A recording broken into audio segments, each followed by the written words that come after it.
All right. So, So his aim is very clear, to go out there and win the trophy. The Champions League. We're still in the FA Cup. We've got the fifth round to play on Wednesday against Sheffield away. Easy draw. It'll be done. We'll be in the quarterfinals next week, and then we can speak. The third in the table, top of the Champions League group. There is an agenda. There's a media agenda around Tottenham. You know, because, and that for me, I think it's because everyone's worried about what this club can actually do.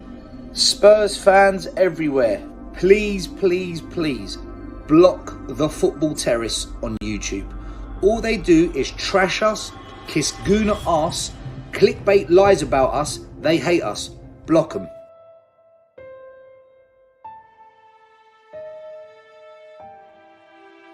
Oh, absolute joke. They're all standing. Shit, second half, they're asking for it. They asked for it. They asked for it. Always. Sick of it. I told you Fraser Forster's a fraud. I told you. I knew these clowns are gonna let them score. I knew it. Oh no!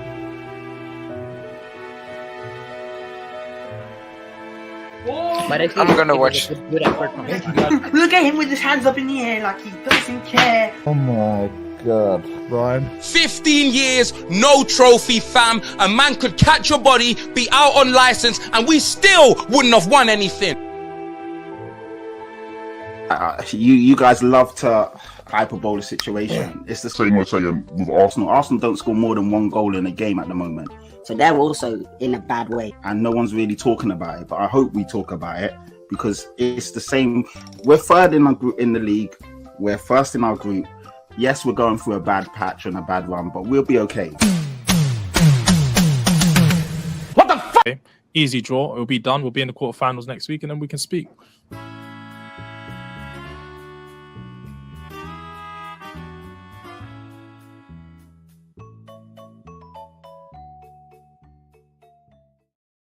Welcome back to the top six.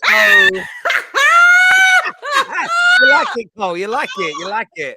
Terry, that was beautiful. Oh, that was. I didn't know it was gonna last that long. Flipping out, fantastic, mate. I could have done about a 10-minute clip, like, and obviously I had to include my brother at the beginning, who was telling Spurs fans to boycott me because I told you this would happen. It's crazy. It's crazy, and of course, Patty's here to take the shame, really, of all Tottenham fans worldwide on the top six this evening, really. Viewers, hit your like buttons. Make sure you're subscribing. Turn on the bell notifications as well. There's lots to delve into today. We've got Kurdish and Kaz joining us soon, but both have got a few issues. They're a little bit late, but we thought we'd get started. We didn't want to keep the brilliant viewers waiting any longer. But we got to start with you, Patty. We've got to start with Tottenham. Knocked out by a championship team. No trophy. Look, you might win the Champions League, but I think we all doubt that you're going to. No trophy again for Tottenham. Harry Kane is close to getting no legacy in football because he's getting older. He ain't winning trophies. What next for Tottenham, Patrick? Talk to me, Patrick, because Spurs are categorically in the mud again. Oh, where do I start? Oh, good evening, good afternoon, and good morning to everyone, depending on what time you're watching this. You know what? Even I got humbled yesterday. I was arguing with Tottenham fans in the group chats. I was backing Spurs. When I saw that lineup, I said it was enough to beat Sheffield United. Oh, how wrong I was. Because, I mean, they made 8 changes, by the way. Sheffield United are a good team, don't get me wrong. They're second in the Championship, so they're looking like automatic promotion. But listen, there's no way Tottenham should be losing to that team. That's a favourable draw. When you see the teams that are left, you take Sheffield United away all day long if you're a Spurs fan. So when I saw the lineup, I had a few reservations, but I was like, no, you know what? It's good enough to beat them. And then as the game kicked on, you just saw it, man. And it's the same bums year after year. Dyer, Davinson Sanchez, Ben Davies. These 3 players have been in so many squads that have been knocked out. So they're backup rotational players, and they're just not good enough. And when we change 1 or 2 components, the level of the team just drops drastically.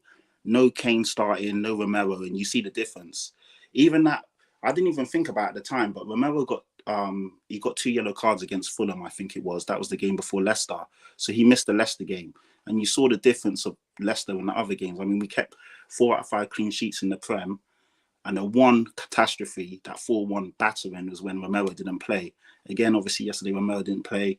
And Davinson Sanchez is so crap. He's like a Bambi on ice.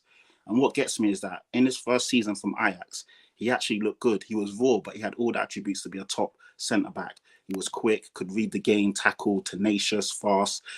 Had all the attributes, good in the air, good at 1v1, good at jockeying. And then since then, he's regressed and regressed and regressed. And yesterday, the guy just kept falling over for no reason. And he's getting torn up by Championship B team players. And Dyer as well, captain in the team. When you've got Dyer as your captain, that just says it all. Ben Davis is so crap. I don't know how he gets away with it. No one really talks about him, but he's so bad on the ball. He had about 10 turnovers yesterday. He just keeps passing the ball to opposition for no reason. Lucas Moura looks good. He'll run and run and run all day, but there's no end product whatsoever. The guy's crap. Other than the hat-trick in Amsterdam and the hat-trick against Huddersfield, the guy's done fuck all in a Spurs shirt. He should have went ages ago. And it's just too many players. When you talk about management and when you talk about why fans are angry or leaving, when you talk about why Tottenham fans are so disgruntled, it's because we see so many players that should have been moved on 4 or 5 years ago, and they're still playing. And they're playing in decisive games. These are cup knockout competition games. So you win or you go home. And they're playing for Spurs in these big games, and we keep fucking losing. I get this, but do you know why Spurs get so much shit for this? It's because every year you guys tell us half your squad's crap, your owners don't invest, but every summer you act like you win the transfer windows, you big up all your players, you say you're on par with everybody else, you say you're going to win things. But then by the end of the season, when you win nothing, you guys are moaning about how bad everything is. But then come the first game of next season, I guarantee you 80% of the Tottenham fan base will be talking about we could put a title push in. We'll definitely win a trophy this year. They'll do combined 11s and put 7, 8 of their players in over everybody else's. Like, that's why you guys get so much banter, because for a team that wins, a team that has spent £1.7 billion in the Premier League era, okay, the 4th highest spenders in Premier League history. The fact that you've done sorry, maybe the 5th highest, but the 5th highest spenders in Premier League history, to have won 2 trophies in that time and to have so much chest when talking to the rest of the top 6, it's crazy. It's crazy, Patrick. I don't know about, it depends who you talk to on it, because I mean, even when I saw George, because obviously I watched the show on Monday or Tuesday, whenever it was, and he said we're definitely going through, and I was like, oh, never jinx it, because obviously you need to respect opposition, and they're not a crap team. Yeah, we should expect to go through, but he's like, yeah, it's an easy time, we're definitely going through. Stuff like that will come back to bite you. So when you say, fans are doing combined 11s and adding 6 or 7, I don't know. I know what I'm about. I'm a balanced, obviously people say I'm biased, but I feel I'm a balanced Spurs fan, and I like to call it how I see it. So yeah, I mean, there's a lot of play. We do have a good team. So the thing is, when people go too far one way or too far the other, I try and pull them up on it, because as bad as you lot are saying it is, we are still 4th in the league. We're still in the Champions League with a shout of going through. So that it's not all doom and gloom. So I won't buy this notion that the wheels are falling off, our season's almost over. It's not. It's not. Let's come on. But obviously, it's very disappointing and it's embarrassing when you get knocked out to a team that you should be beating. So let's just relax a bit. No, the wheels aren't falling off yet. We're not 8th, 9th, 10th, 11th like other teams. We're still within a fight. We're 4th right now as it stands. We deserve to be there. Is that a trophy, and we're still Patrick? in the It's not a trophy, but I'm just saying, at the beginning of the season, be a bit balanced with it. Did you not say at the beginning of the season that you guys wanted a trophy? Of course. But you're saying the wheels aren't falling off deep. And I'm not saying this is obviously it's not your fault. You're a Tottenham fan. But as Tel just said, you've won 2 trophies in 30 years, and you're telling me the wheels aren't falling off. It's embarrassing. There's no wheels. There was never any wheels, babe. There was nothing there. There haven't been wheels on Tottenham's car since the 60s. Let's be honest here. Come on, Patrick, I'm not gonna lie. I don't think you're actually deeping the gravity of that result yesterday. Listen, I deeped it. I'm a Spurs fan. Of course, I deeped it. Every season, let's be honest, the FA Cup is your best chance of a trophy, because you're not going to win the league and you're not going to win the Champions League. Let's keep it a buck. So to lose to a team who made so many changes because they're focusing on Championship promotion, and let me say that again, Championship promotion is what they're focusing on. So they made so many changes for them to still turn you over, and for you to create the little to nothing chances that you did, despite having who you might call crap Premier League quality players all over the pitch. That is very, very concerning. And there's one person I want to target in particular, because my club do a lot of business, and whenever something doesn't go right, our players get flogged again. But this Richarlison guy is getting away with fucking murder. This is a Premier League player who has done a good job at Everton. You paid 60 million for him, and when Harry Kane's not playing, it is his responsibility to bring the goals that are going to win you those games. And Roy, can you remind me how many goals does he have in the Prem this season? I've seen to forgotten. You know what? That is a very, very easy figure to remember because this is a grand total of 0. Oh, He's got perfect. 0 Thank you. Premier League goals. Thank you. Nil point. And guess what? My winger Mudryk is getting flogged all over the timeline when he wasn't in this league before he joined us. He's about like 5 years younger than Richarlison, and he's the one getting all the stick. But your guy, who's been in this league for years now, is not getting any stick on the timeline when Kane's not playing. I don't know what you're living under. He's getting scoring you goals. Do you know what's crazy, Roy? I want to know why that's not happening. Why is that not happening? Roy, I want to interject before we get the answers to why. Listen, we all get predictions wrong, but one I got absolutely spot on is Richarlison at £60 million was massively overpriced. I got laughed at for saying Ollie Watkins would be a better signing. Ollie Watkins 100%. at a worse. No, he wouldn't. What's worse than 0 goals? Ollie Watkins. I don't think Ollie Watkins is that good. But the point I made is he'd be a better signing. Ollie Watkins in a worse team, actually with a worse manager. Let's be honest with you. Like Unai Emery's good.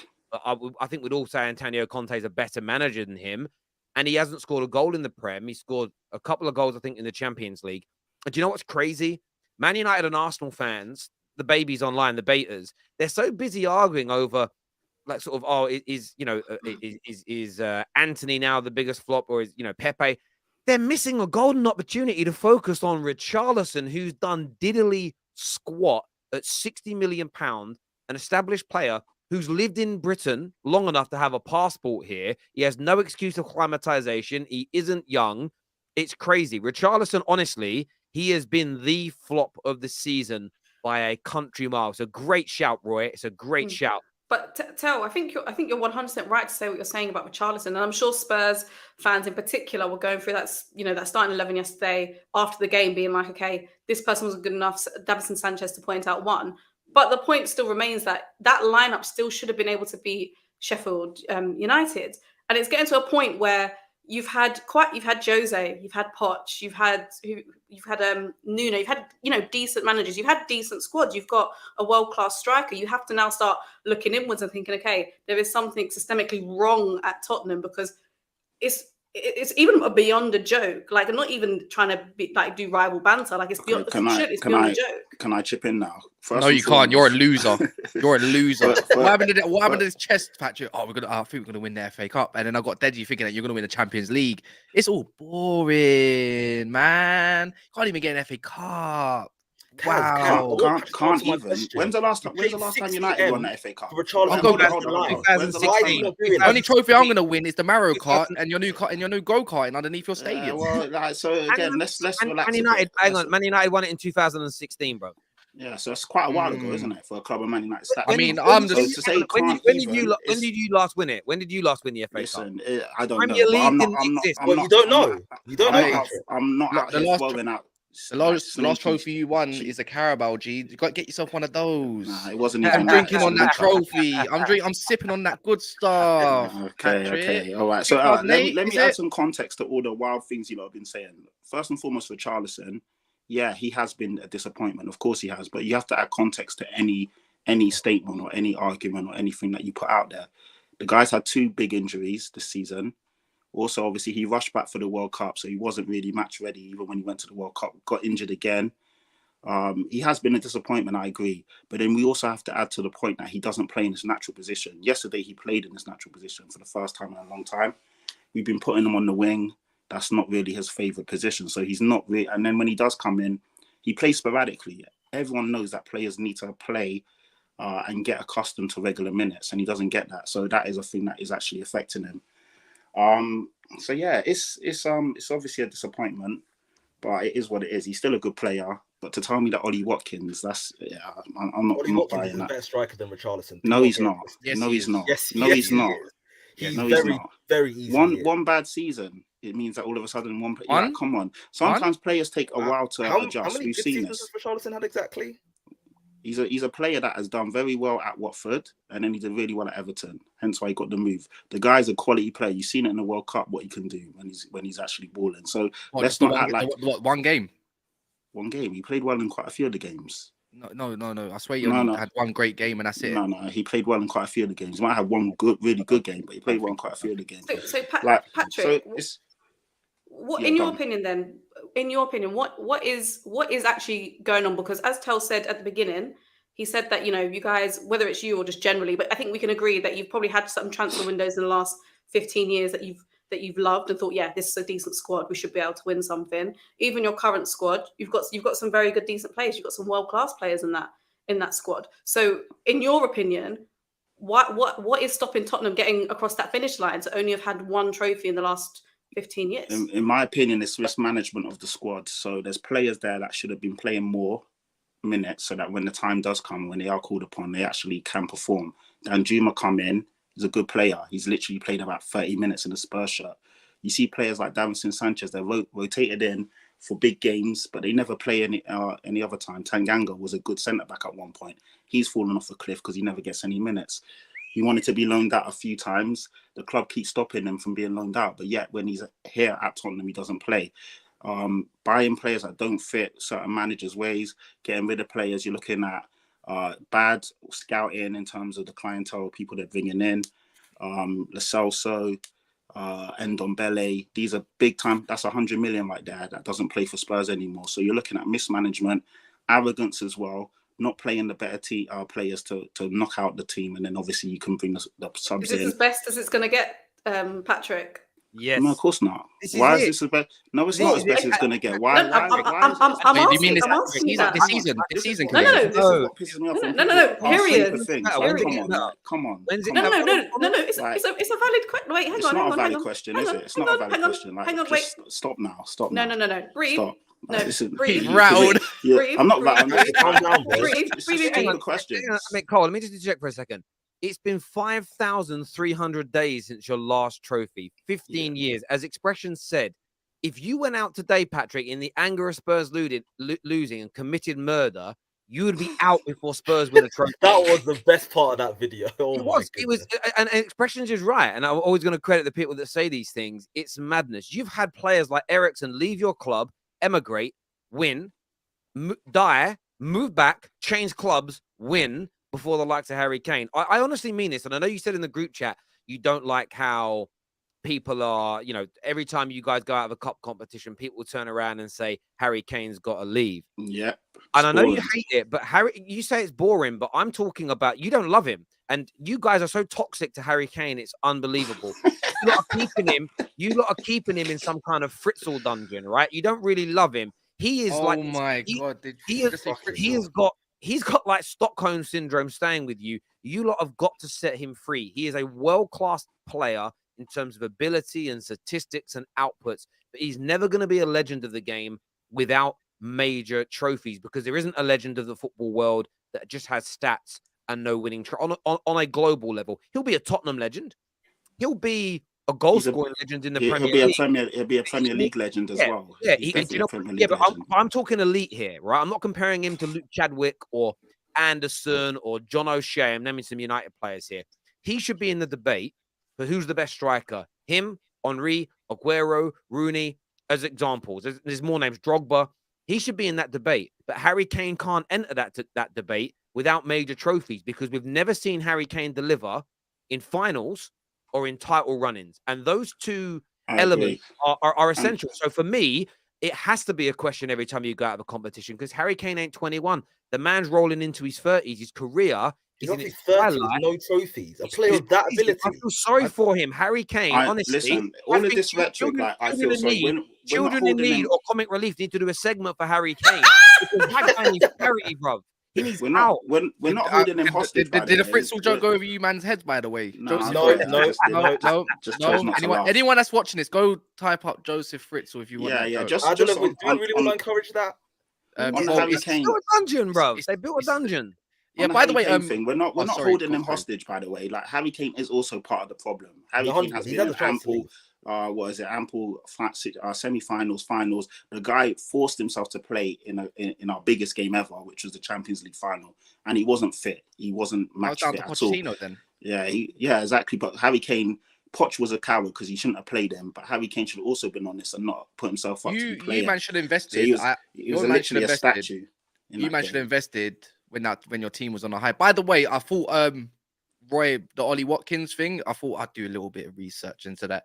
Watkins has played 95 games, 33 goals, and 11 assists in 8,000 minutes. Richarlison has 48 goals, 21 assists in 189 games in nearly 15,000 minutes. I mean, stats are stats, but I think you lot can make up your mind who might actually be the better effective player. I told you, Watkins is the better striker than and one of them seasons, he had a mad season. Do you know what? I'll backpatch you on this one. I prefer Richarlison, but it's just not working at Spurs.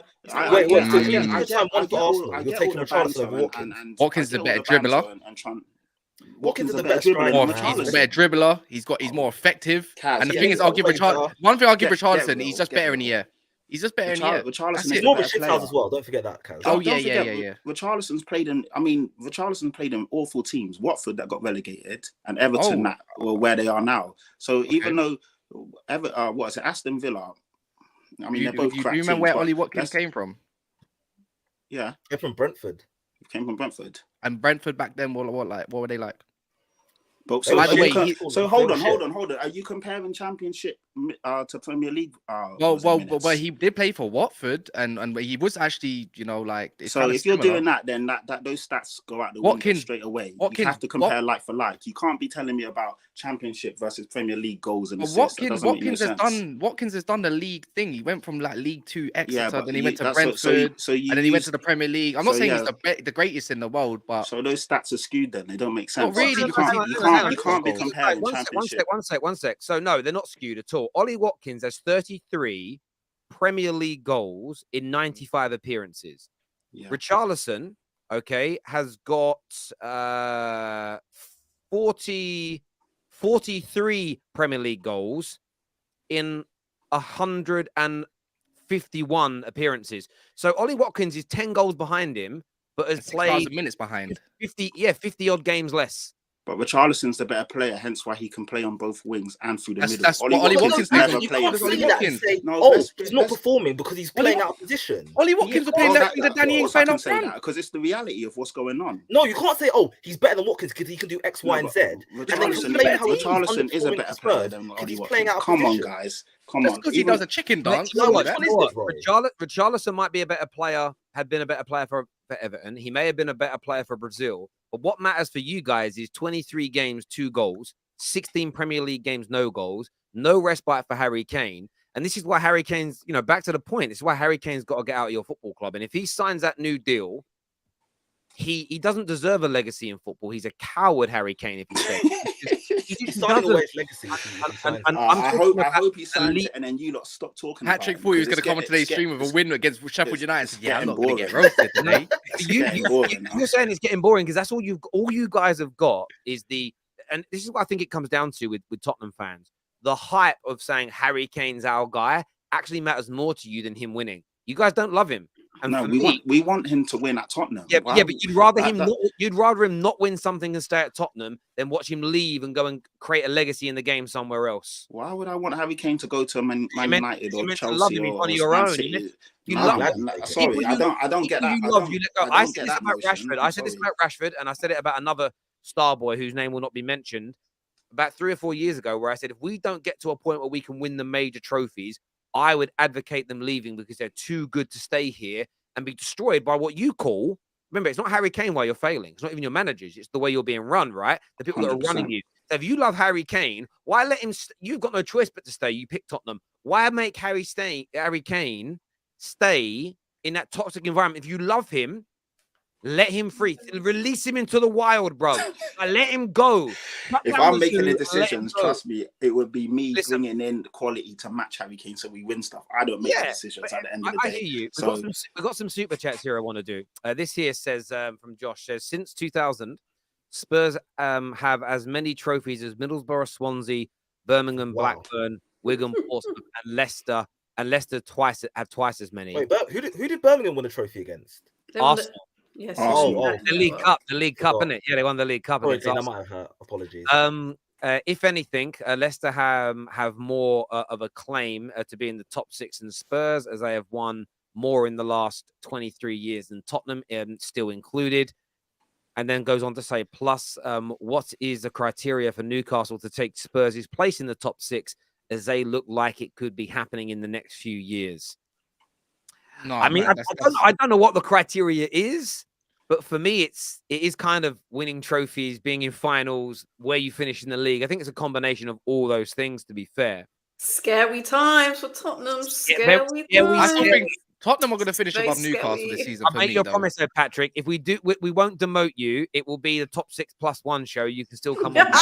Tottenham is still. If you don't think Newcastle replacing us anytime soon, you're absolutely. I mean, bonkers. you've gone from being the bridesmaids to the flower girls, but we'll let you be there. I promise, bro. James here says free Harry Kane. I agree with you, James. Spurs are probably just above mid-table in terms of quality, but my God, they are horrible, says Rolando here. Okay.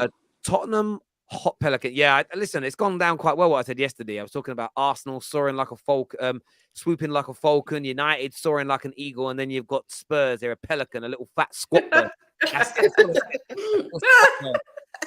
I don't think Spurs fans understand. Once Harry Kane goes, Spurs are finished. They are lucky they didn't have to pay for him. Finished.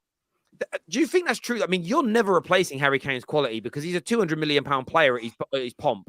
Like, he's almost impossible to replace. You know what? We hear this all the time. We heard it when Bale left. We heard it when Modric left. We heard it when whoever is the top player leaves. So who did you replace them with? Who did you replace Bale and Modric with?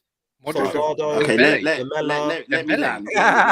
let me land. But the point is that top teams and big teams will always find a way to go again. So even if Kane does leave, there's no way Tottenham are just going to crumble and go 7th. I think the difference 8th, is 12th. The difference is you got big money for Modric, sorry, and you got big money for him. You're going to get nothing for Kane if you don't sell him. That's why I think you should cash in the best you can and reinvest in someone good. But can you? Well, wait. I've got a question for Patrick. Then I've got a question for you, Patrick. Do you trust your criminal director of football and recruitment team to actually get the players required? You know, I trust Paratici. I don't trust Levy. You trust Paratici? I don't know if he can these days. Since he's come in. So can you really if you actually trust look him? at the players that he's brought in. Can you really Like, trust if you sell him? Kane, you're going to have to buy someone with. Can his you trust the scoring criminal? ability and with his playmaking ability? It's not proven that he's a criminal yet. Patrick's from Tottenham. He has no choice. You know what I'm saying? Yeah, he's on a death row contract with that club. The best thing about Tottenham Football Club is Brown Eagle across the road. Nah, that's not even the best one. You need to go to well, first of all, Chick King, and then there's the new shop called the Jamaican, which is opposite the Sainsbury's. You need to try that out. When you come down, Kaz, I'll take you there. Anytime, if you invite me, I can't lie. Me rolling around Uber services only. You understand? It's when they realise a United fan from Peckham, it ain't gonna go down well. It's not going down well. You've all seen Blue Story, innit? It'd be like one of them. Oh my God! I'll be seeing you on Netflix in 2 years. Yeah, exactly. Patrick's gonna set him up. It's gonna be like a honey trap. Come get the chicken, and then selling his man. Talking the shit about my club, and then before I know it, I see Scorches like, Cash, you be talking shit again. Akil here says Spurs don't talk to anyone. You guys don't win nada. Arrogance and confidence is a byproduct of achievement, not the other way around. Sick chicken FC. This here from Drag says, whenever Pat is capping, he sticks both hands to his right, like he's grasping for straws. Watch it about Richarlison getting sticks. They're watching your body language, man. bro. I know someone's studying. Got some body language experts. Wow. You kind of look ill today, Patrick. Exactly. I can't lie. Look ill, do I? You look kind of ill, man. Like, Nah, Yeah. Stop it. Sweating, bro. I know. Tottenham last won the league in 1961, the FA Cup in 1991, the League Cup in 2008, the Europa League in 1985. Thanks for the history, Adam. Lesson, Adam. Thank you. You said you didn't remember, Patrick. We all didn't know that. Thank you, Adam. Appreciate it. I'll come back to that one from King Cantona in a minute. This says, man talks about Richarlison like he's an academy player. 0 goals is unacceptable. He cost 60 million. Pepe was getting rinsed for scoring double digits. Tevin, if you actually listen to everything I said, if you actually took it in, I've said many a time on today's stream that it's not good enough and it's unacceptable. But I've also given you reasons as to why it may be what it is. Get my man some milk. Patrick is getting cooked, flamby grilled barbecue. Listen, bruv, man has been seasoned, sliced, cooked up. Have you seen that video of these two sort of Southern American guys cooking alligator and pasta? And they're like, what? Honestly, the video is funny. The way they talk, the way they say baby a lot. I could just that's the scene I'm picturing. I'll send it to you guys afterwards. If you've seen it, you know what I mean. Flambe, you know. It's it looks good, you know. It looks tasty. It's a fish, so anyone can eat it. What, crocodile? Yeah, crocodile is considered to be like they say it tastes more like fish than it does like chicken or lamb or something. Yeah, it's like a fish. I don't know where that fits with people. Like if people are like pescatarian, like where does crocodile fit? Because it's a where's reptile. the line? Yeah, where's that's the a line? good shout. Yeah, I'd love to. Pescatarians, let me know. Can you eat reptile? Is a crocodile even a reptile? I don't know. Someone will probably tell me it's not. No, it's not an amphibian. Might be. I don't know. I got told by an animal expert once that birds are not animals. Animals are mammals. I was like, right, I'm not even getting involved in these debates. Anyway, elite players. It is a reptile, Terry. A crocodile is a reptile. There we go. Cool. It probably is. I thought it was right, but you never know. You know, you say things on the internet, people go, actually.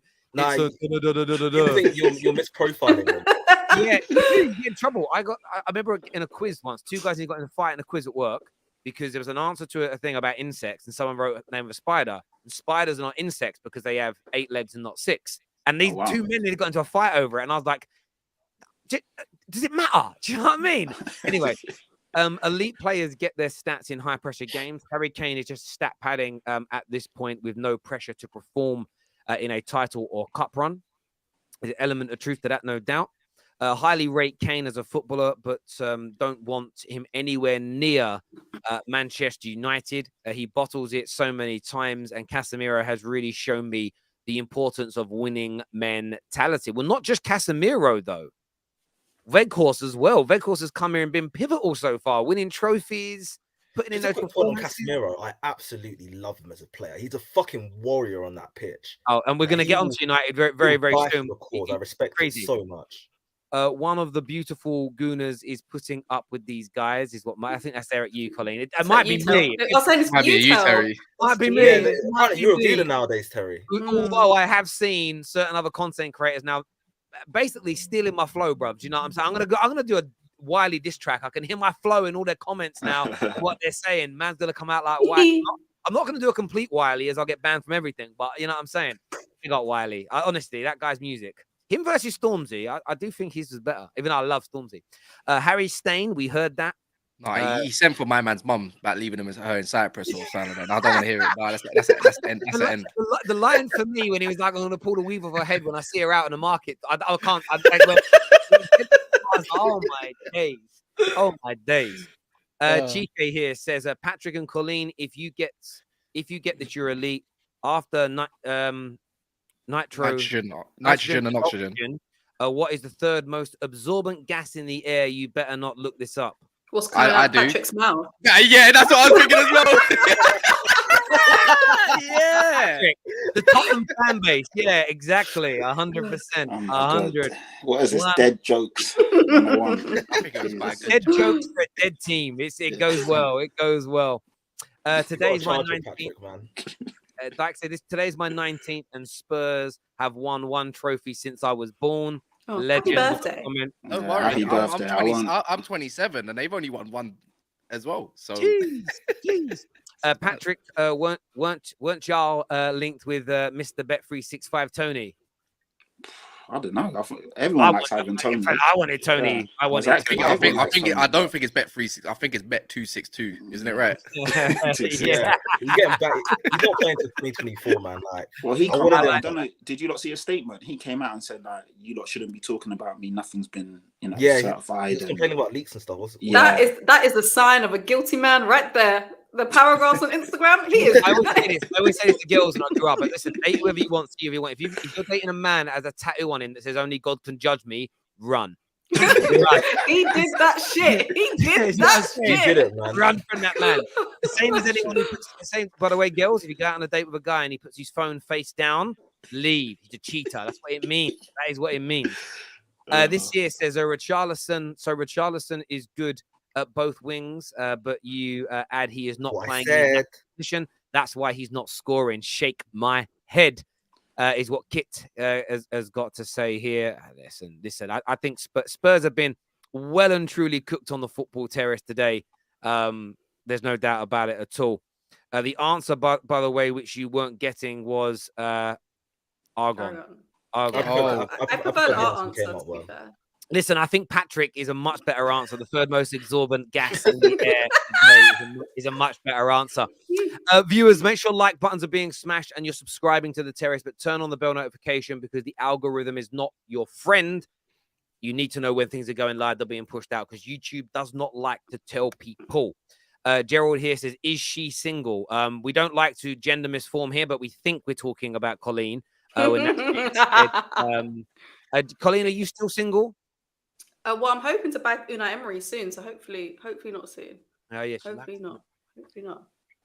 Well, gentlemen, there you go. Still single. You've still got an opportunity and a chance, but keep your DMs clean. This lady is not impressed by weird pictures. That's not going to work with this lady. She ain't a sket. Do you know what I'm saying? So keep it clean. Keep it clean and respectful. I said scared. This is 2008 again. Shit.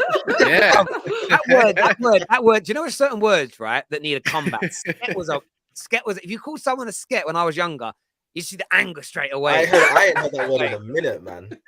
Anger straight away. I'll tell you, I can't tell this story on air, but I'll tell you a story. Me and my friends used to play when dating. We used to call it the rodeo, and I'll tell you all about it later. And that word was involved in it. I'll tell you guys a little bit more about that later. You make me sick. Speaking of frightening things, who's that? Manchester United came from behind again.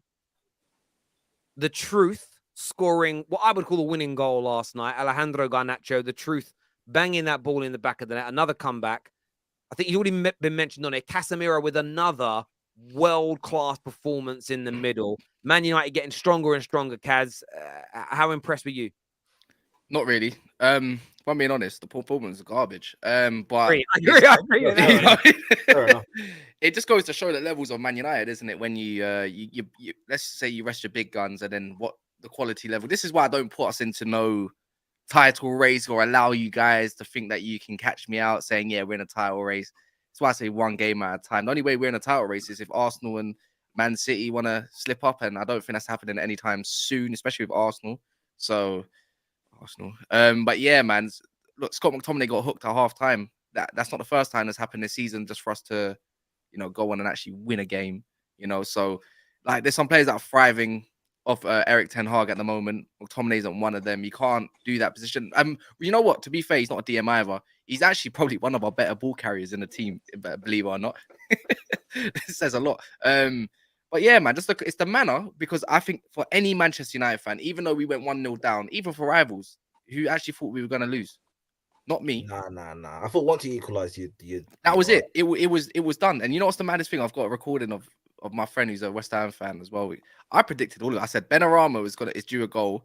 I said one of your players are due to do something mad that helps us out.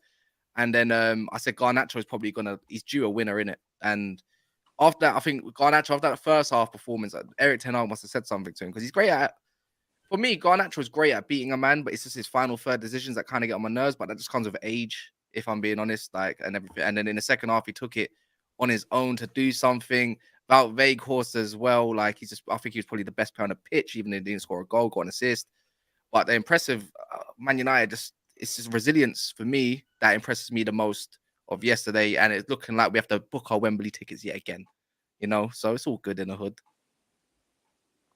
Listen, I agree with you that the performance in the first 50, 60 minutes wasn't great. When you had that core of McTominay and Lindelof and Maguire, it wasn't looking great.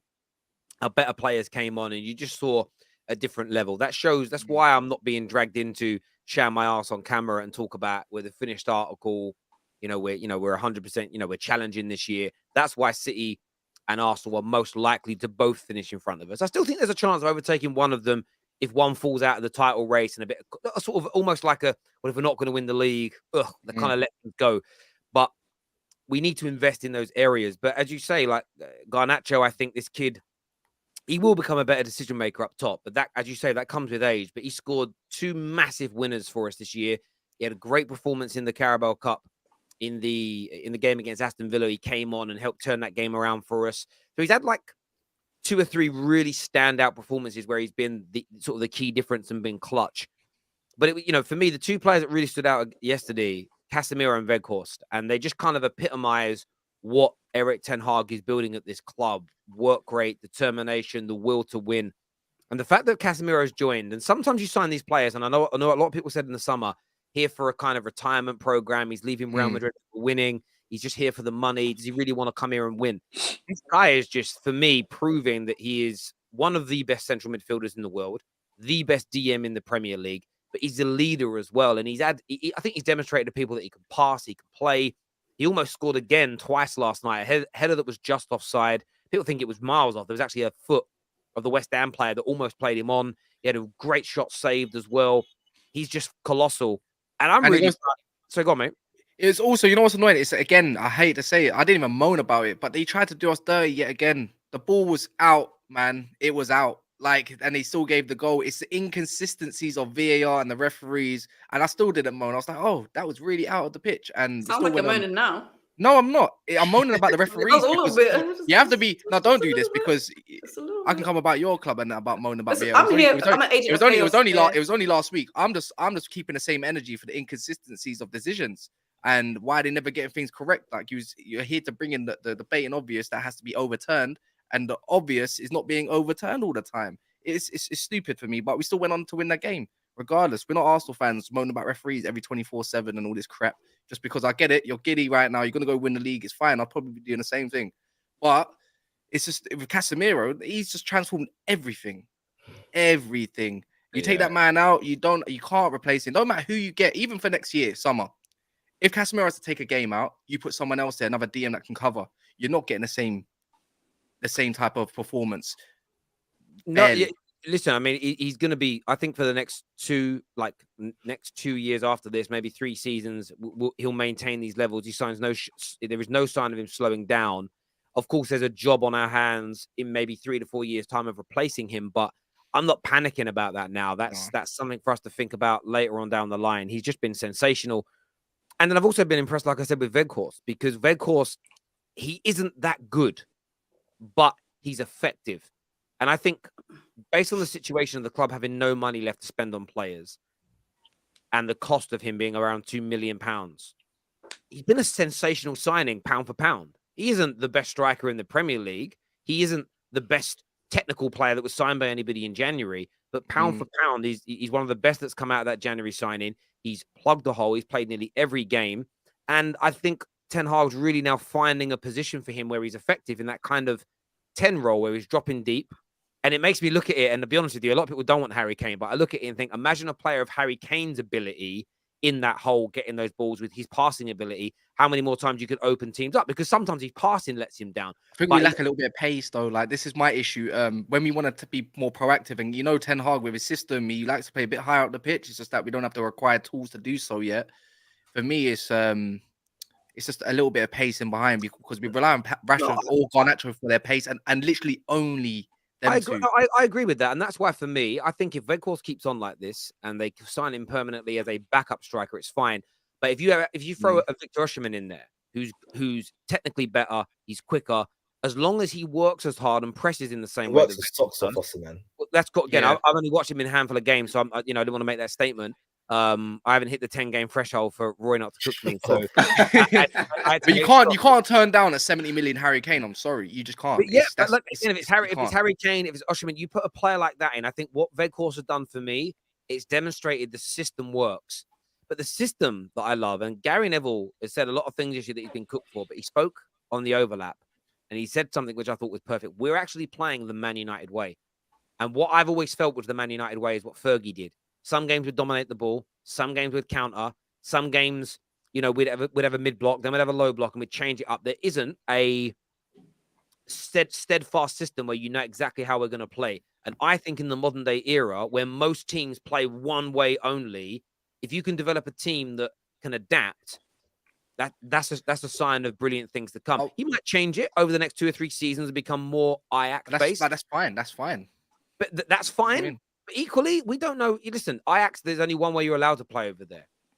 You know, no one really knows what his overarching philosophies that he wants to do as a manager. So the way we're playing right now, I love.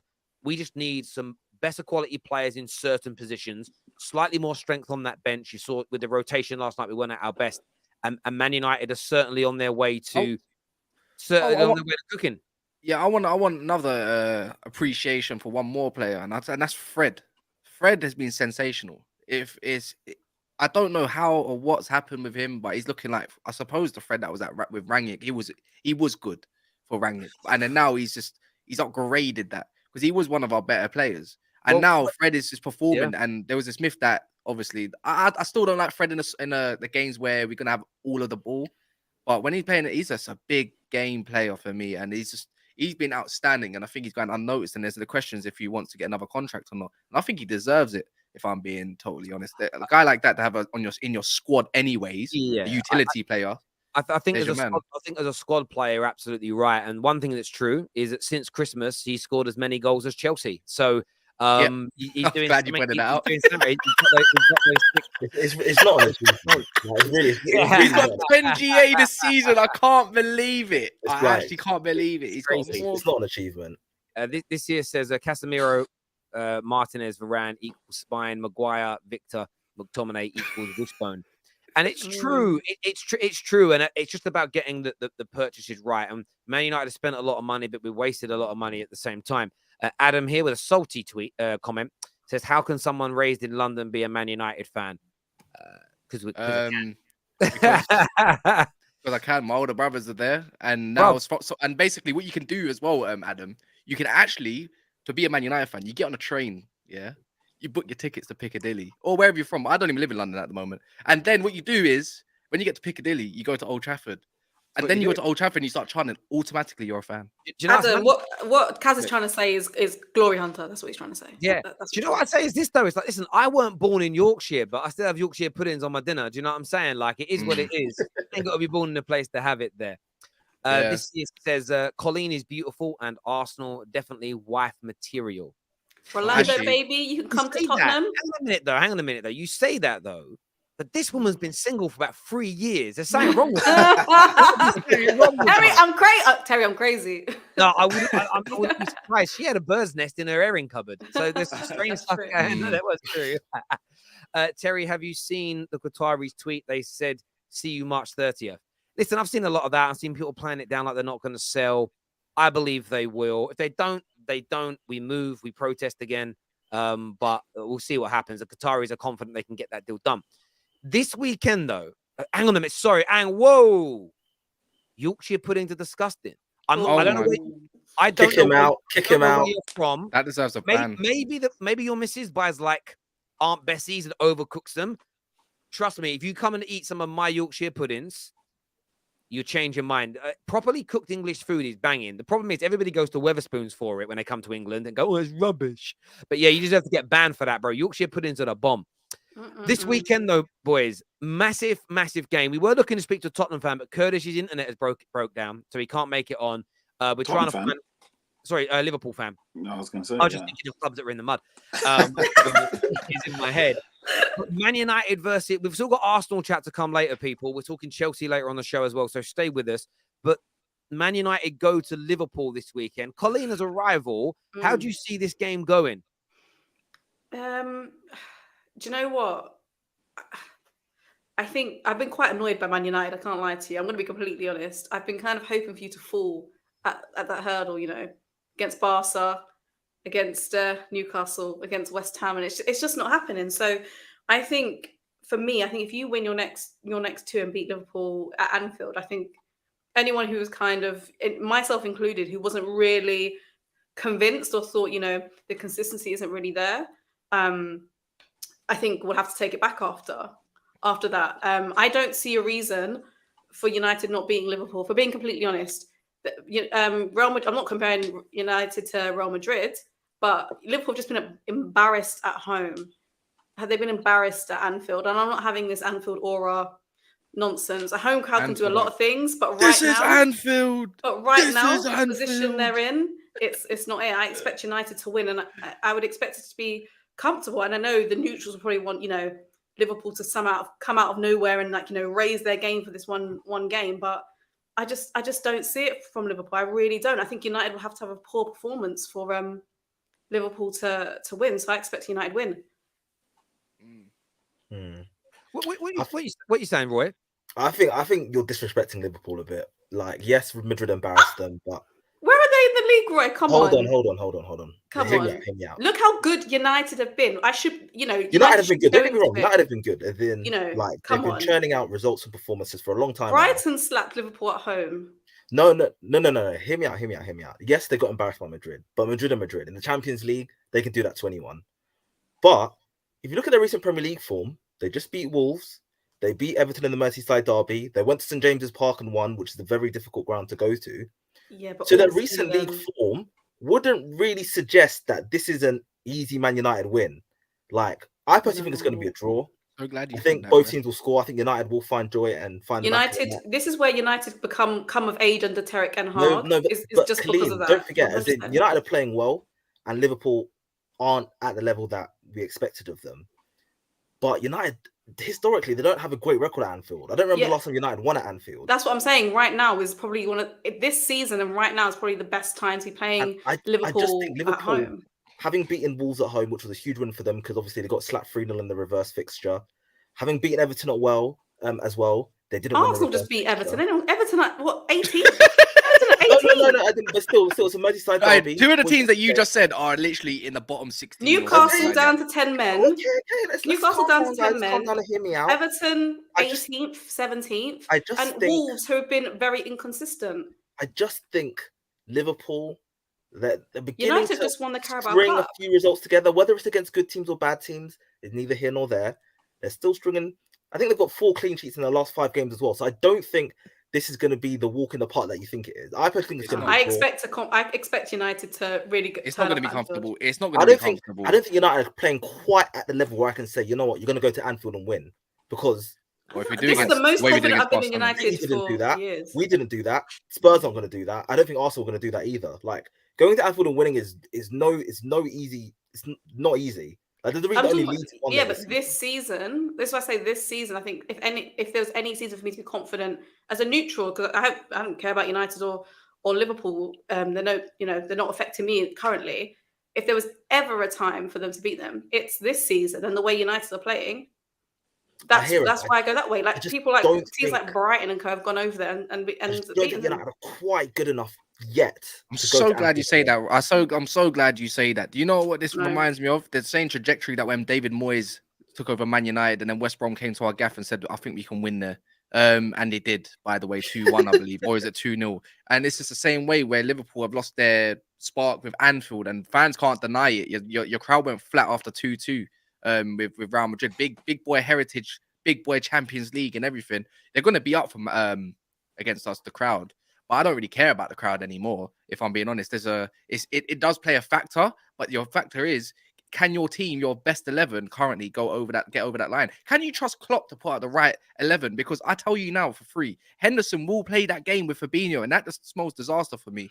And the fact is, they're not going to sit back, are they, at Anfield and not come at Man United to do something? And where do we thrive most, I think, is when we start playing pragmatic, get that 1-0, and then it's all game from there. You just bigged up Casemiro, Roy, as well, and whatnot, and even other people. Then another player, Wan-Bissaka. I don't see Núñez doing anything against Wan-Bissaka. They got something that really hurts Man United are technical players in and around the areas, and something that Liverpool, for me, lack are definitely technical players other than Salah, maybe Jota, obviously Firmino. The midfield, there's nobody there. There's not anyone effective enough for me because Thiago's out.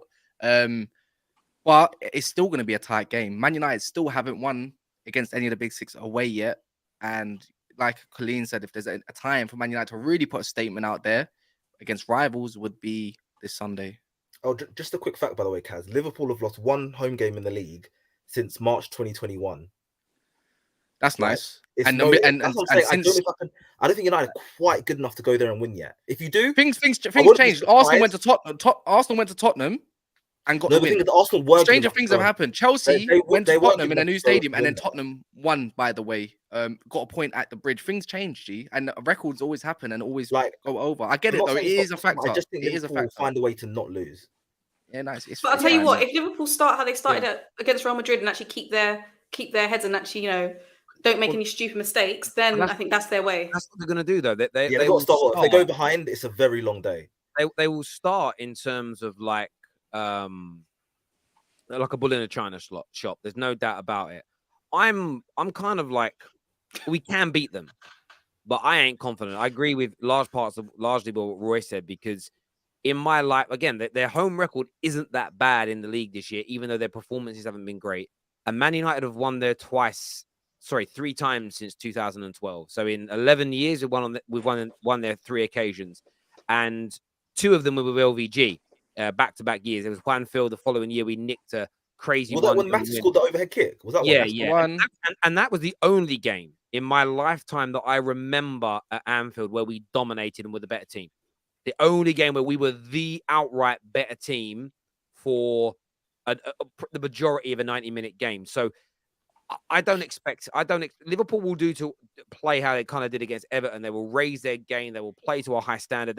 If they win, they'll get their fans very excited that they're back and there's no problems. And they're likely to drop points in the next game they go into because they're not very good this year. But this is one of those games. There's 2 games, away at Chelsea and away at Anfield. I'm never, ever confident as a Man United fan. And I don't like to chat shit about them because I've seen Liverpool be a mid-table team, with Roy Evans and the like. And United will go there, winning everything, treble winners. And Liverpool will beat us against the run of play as well. And they just turn up and have a great game. Following match, they were back to being an average team again. So I can't write them off. But it's the Man United are getting a lot of players back. Even though we had to bring them on from the bench, we were able to rest a fair amount of people yesterday. Varane and Martinez will be back. Luke Shaw will be back into the team. And I think I would personally go with AWB starting this game for some sort of defensive stability, some speed at the cover. Delo's is average. Delo defensive. Listen, Delo and AWB are like the polar opposites of one another. One is average going forward and is an elite defender. The other is an average defender, but is pretty good going forward for us. So I'd start with AWB. That midfield is a tough one. I'd go Fred and Casemiro because you need energy, people to break up the ball. And then you want to have as much speed as you can up front. I think Weghorst will start.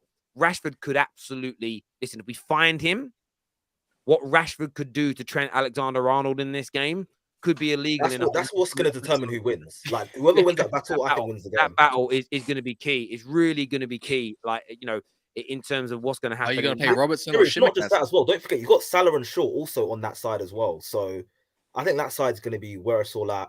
And whoever gets the better of their opposition, I think probably ends up winning.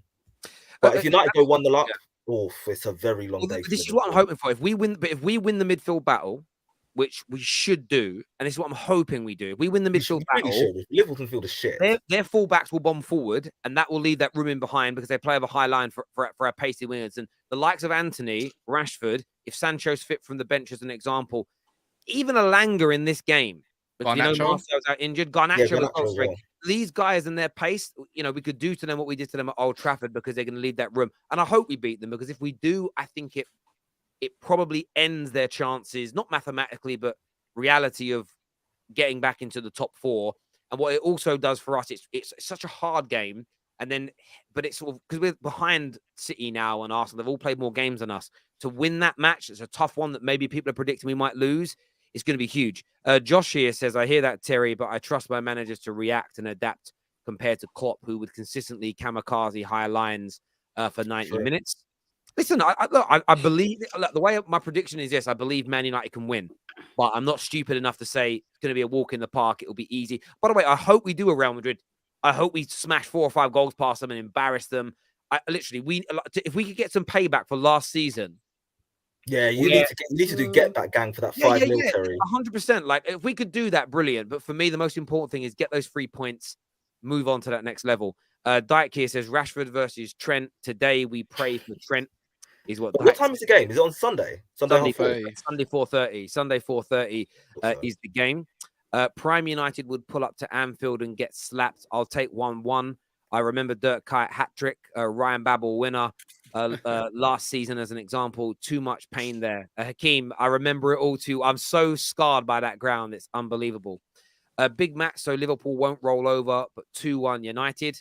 Take that every day. Do you know what I'd even love? I'd love them to outplay us and us to win because that wine.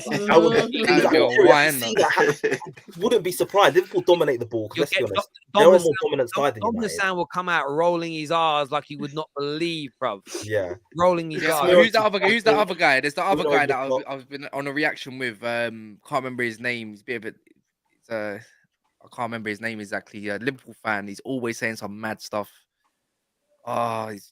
He's got his tan Fabinho looking dude. I don't know. I can't remember his name. I'm gonna get his name up.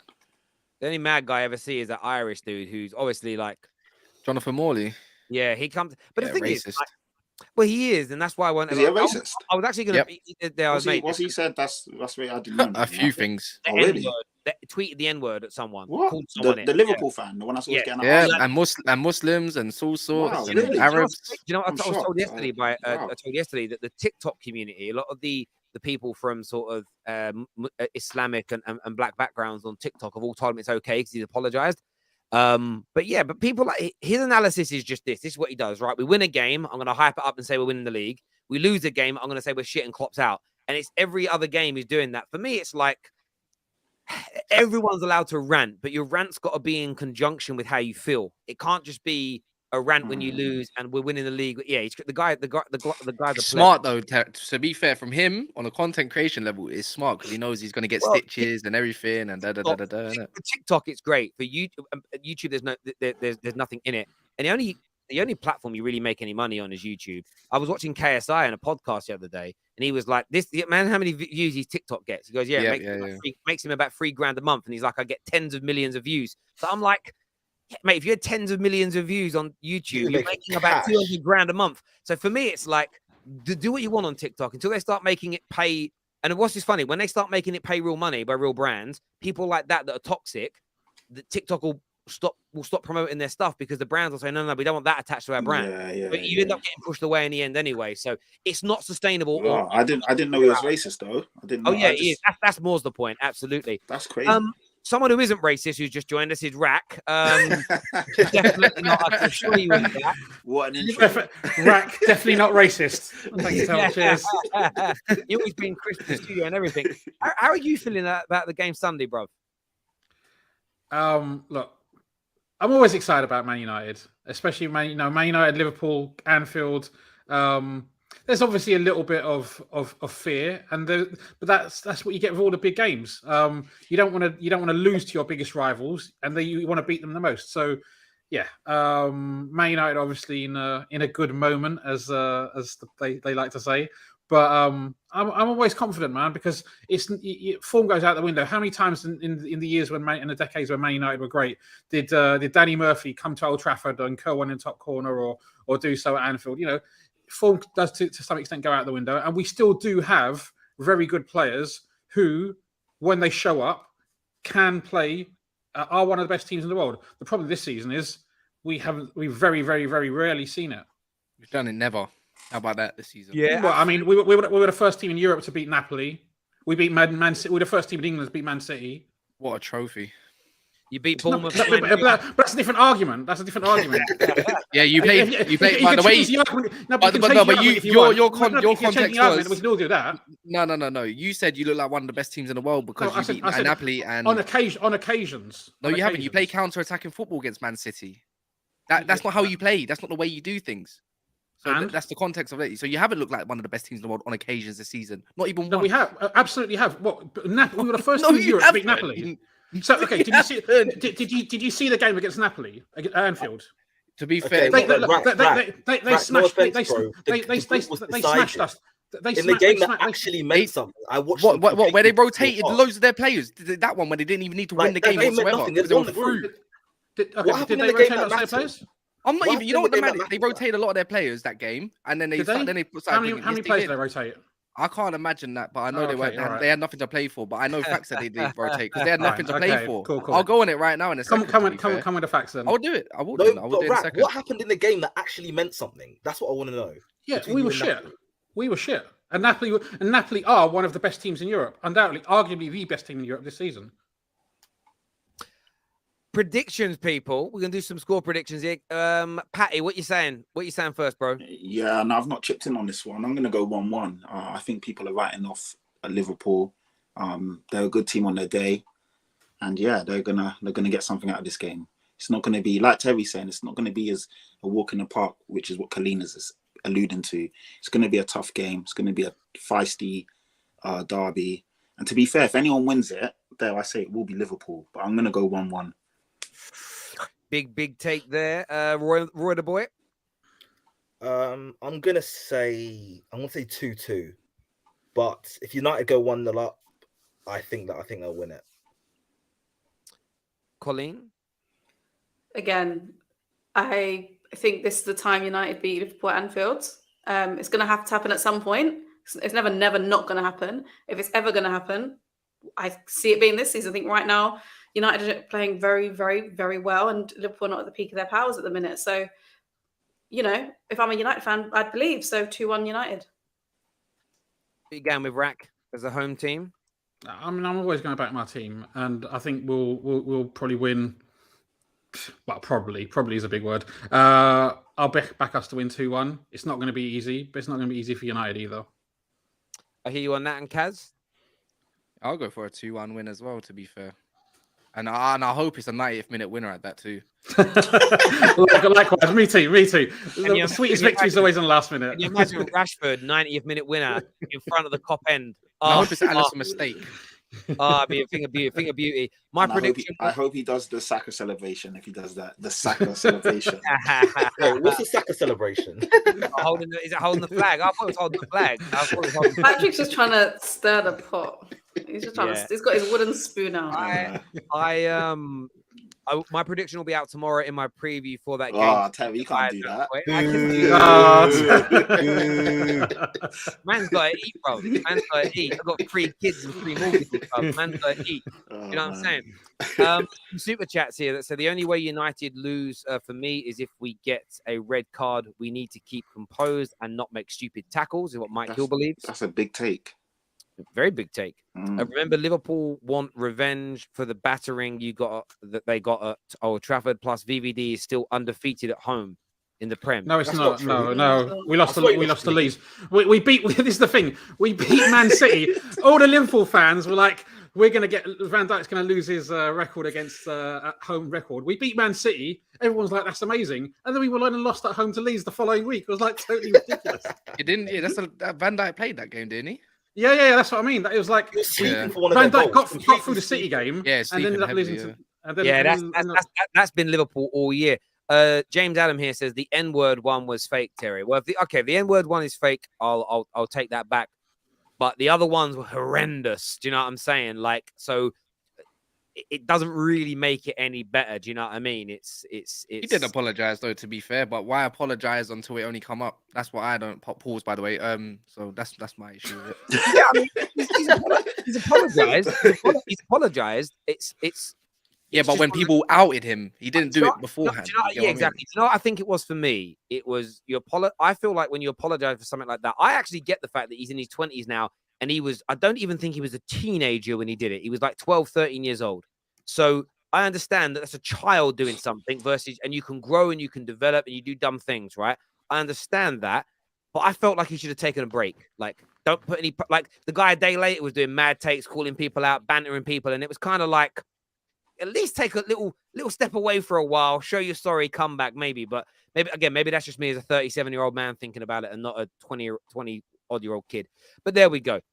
True Geordie apologized for his whole life. I mean, True Geordie's apology was mad. Don't monetized it. But the apology again. You know when sometimes people do things that are so mad you can't help but laugh because it's just so bad. It's like I can't believe what I'm watching. It was like, I dated a Muslim girl once. It's like, no, that's not a sorry. That's not a sorry to Brian. What's crazy is nobody in his circle also was willing to say, Brian, maybe not this one. Maybe change it up or do something a bit different. They've all left in now and started the club, so they did something. But even the producer and everybody, they've all gone to make the club now. So fair play. They moved on. James here said you missed my super chat. KJ, that was the one, isn't it? I think that was the super chat. No. don't know. I sometimes I don't star them all. You see, if I might miss them because I'm looking at a different screen. We'll try and find it in a moment. But we're going to move on to Arsenal in a few moments. We'll try and find your super chat, my friend. I wanted to ask this question though. Luis Enrique is linked with a move to Chelsea. What you saying, Roy the boy? Bring him right now. Bring Lucho right fucking now. I will take anyone, even as gutter standards as Poch might be compared to our previous managers. Excuse me? Alright, chill. Poch, bring me Luis Enrique right now. This is a proven winner. He's beaten elite managers. He's beaten Pep. He's beaten Zidane. He's beaten Carlo. He's beaten top gaffers. He's won the Champions League. He's a ruthless commander. He won't take shit from any of these dressing room egos getting way too big for their boots because they've got a substitute teacher as a manager. I want Lucho at this point. Bring me Luis Enrique right now. Plays good football. You can say, oh, he had MSN. Trust me, his football was good. And statistically, they were performing better than Pep's Barcelona. With Spain, he played good football. He just had shit attackers. Bring him to the club right now. With Bodie's backing, our recruitment team, and him at the helm, success is coming. Well, don't you think Mourinho might be a good choice? Proven winner, obviously. And I know he's a bit of a dinosaur. But I mean, like the affiliations and everything. Or maybe go still Conte or something. Because if you actually give them money, if you give them money, finally what they always wanted. I'm sorry, I'm not having Mourinho. I love you. Thank you for the 05, 06 and 2015 titles. Never gonna forget them. Hey, Mourinho's going to your club whether you like it or not. He's outdated. His tactics are so outdated. Forget about that Poch crap. Mourinho is outdated. His tactics, they're not progressive enough for how football's played in these times. Like you might be relegated. I'm not having Mourinho back. Thank you for everything. I'm not having him back. Why before we go back into Enrique, why don't you want Pochettino, Roy? Because I just think standards-wise, I'm just like, he's just not elite. As in, his football, I think it's good. Don't get me wrong. He plays good football. It's not elite football.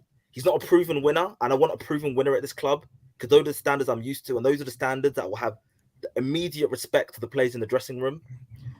Poch also had half a season, 1 point behind. He started 1 point behind Lille. Half a season to overturn it, and he didn't. Like, I'm not going to put him at fault for the Champions League exit because those defenders just chucked them out of the competition themselves. But I like Poch. I don't think he's an elite tactician. He's not a proven winner. And those are the two things you have to tick off if I'm gonna want you at our football club. And for me, I don't think Poch does that. I think he's good. I don't think he's elite.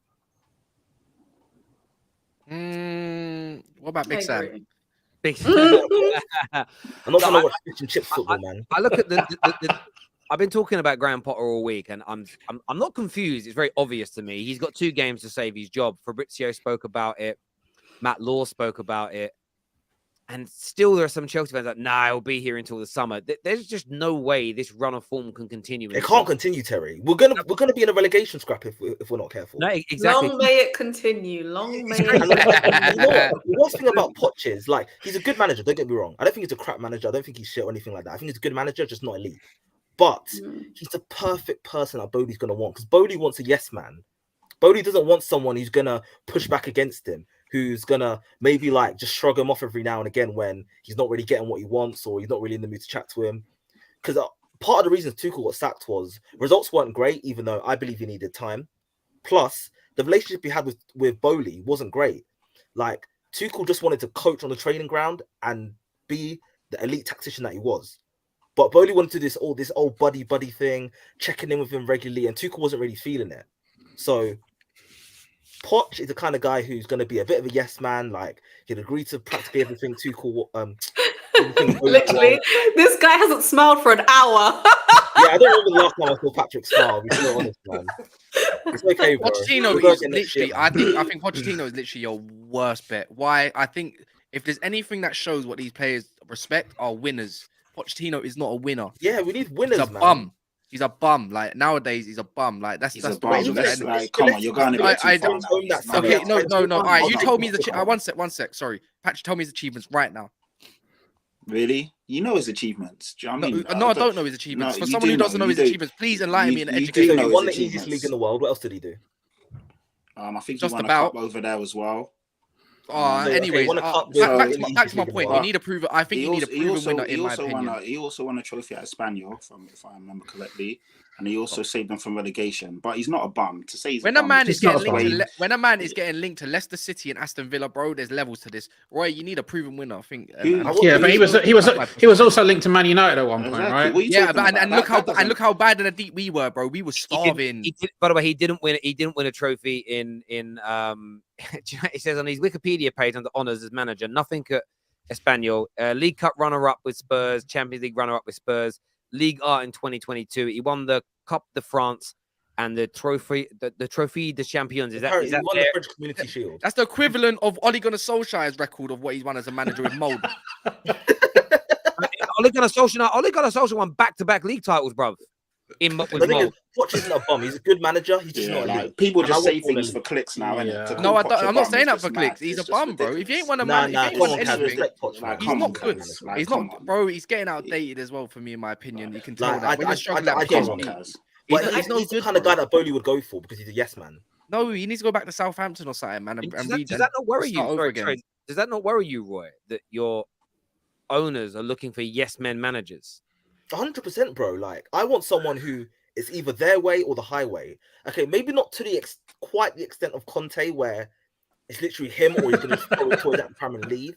But I want someone who's going to stand their ground. If they say they want this, then give them that. I don't want someone who's just going to... What about Hansi Flick? I like Hansi Flick, but firstly, he's a Germany manager, which he wanted for a long time.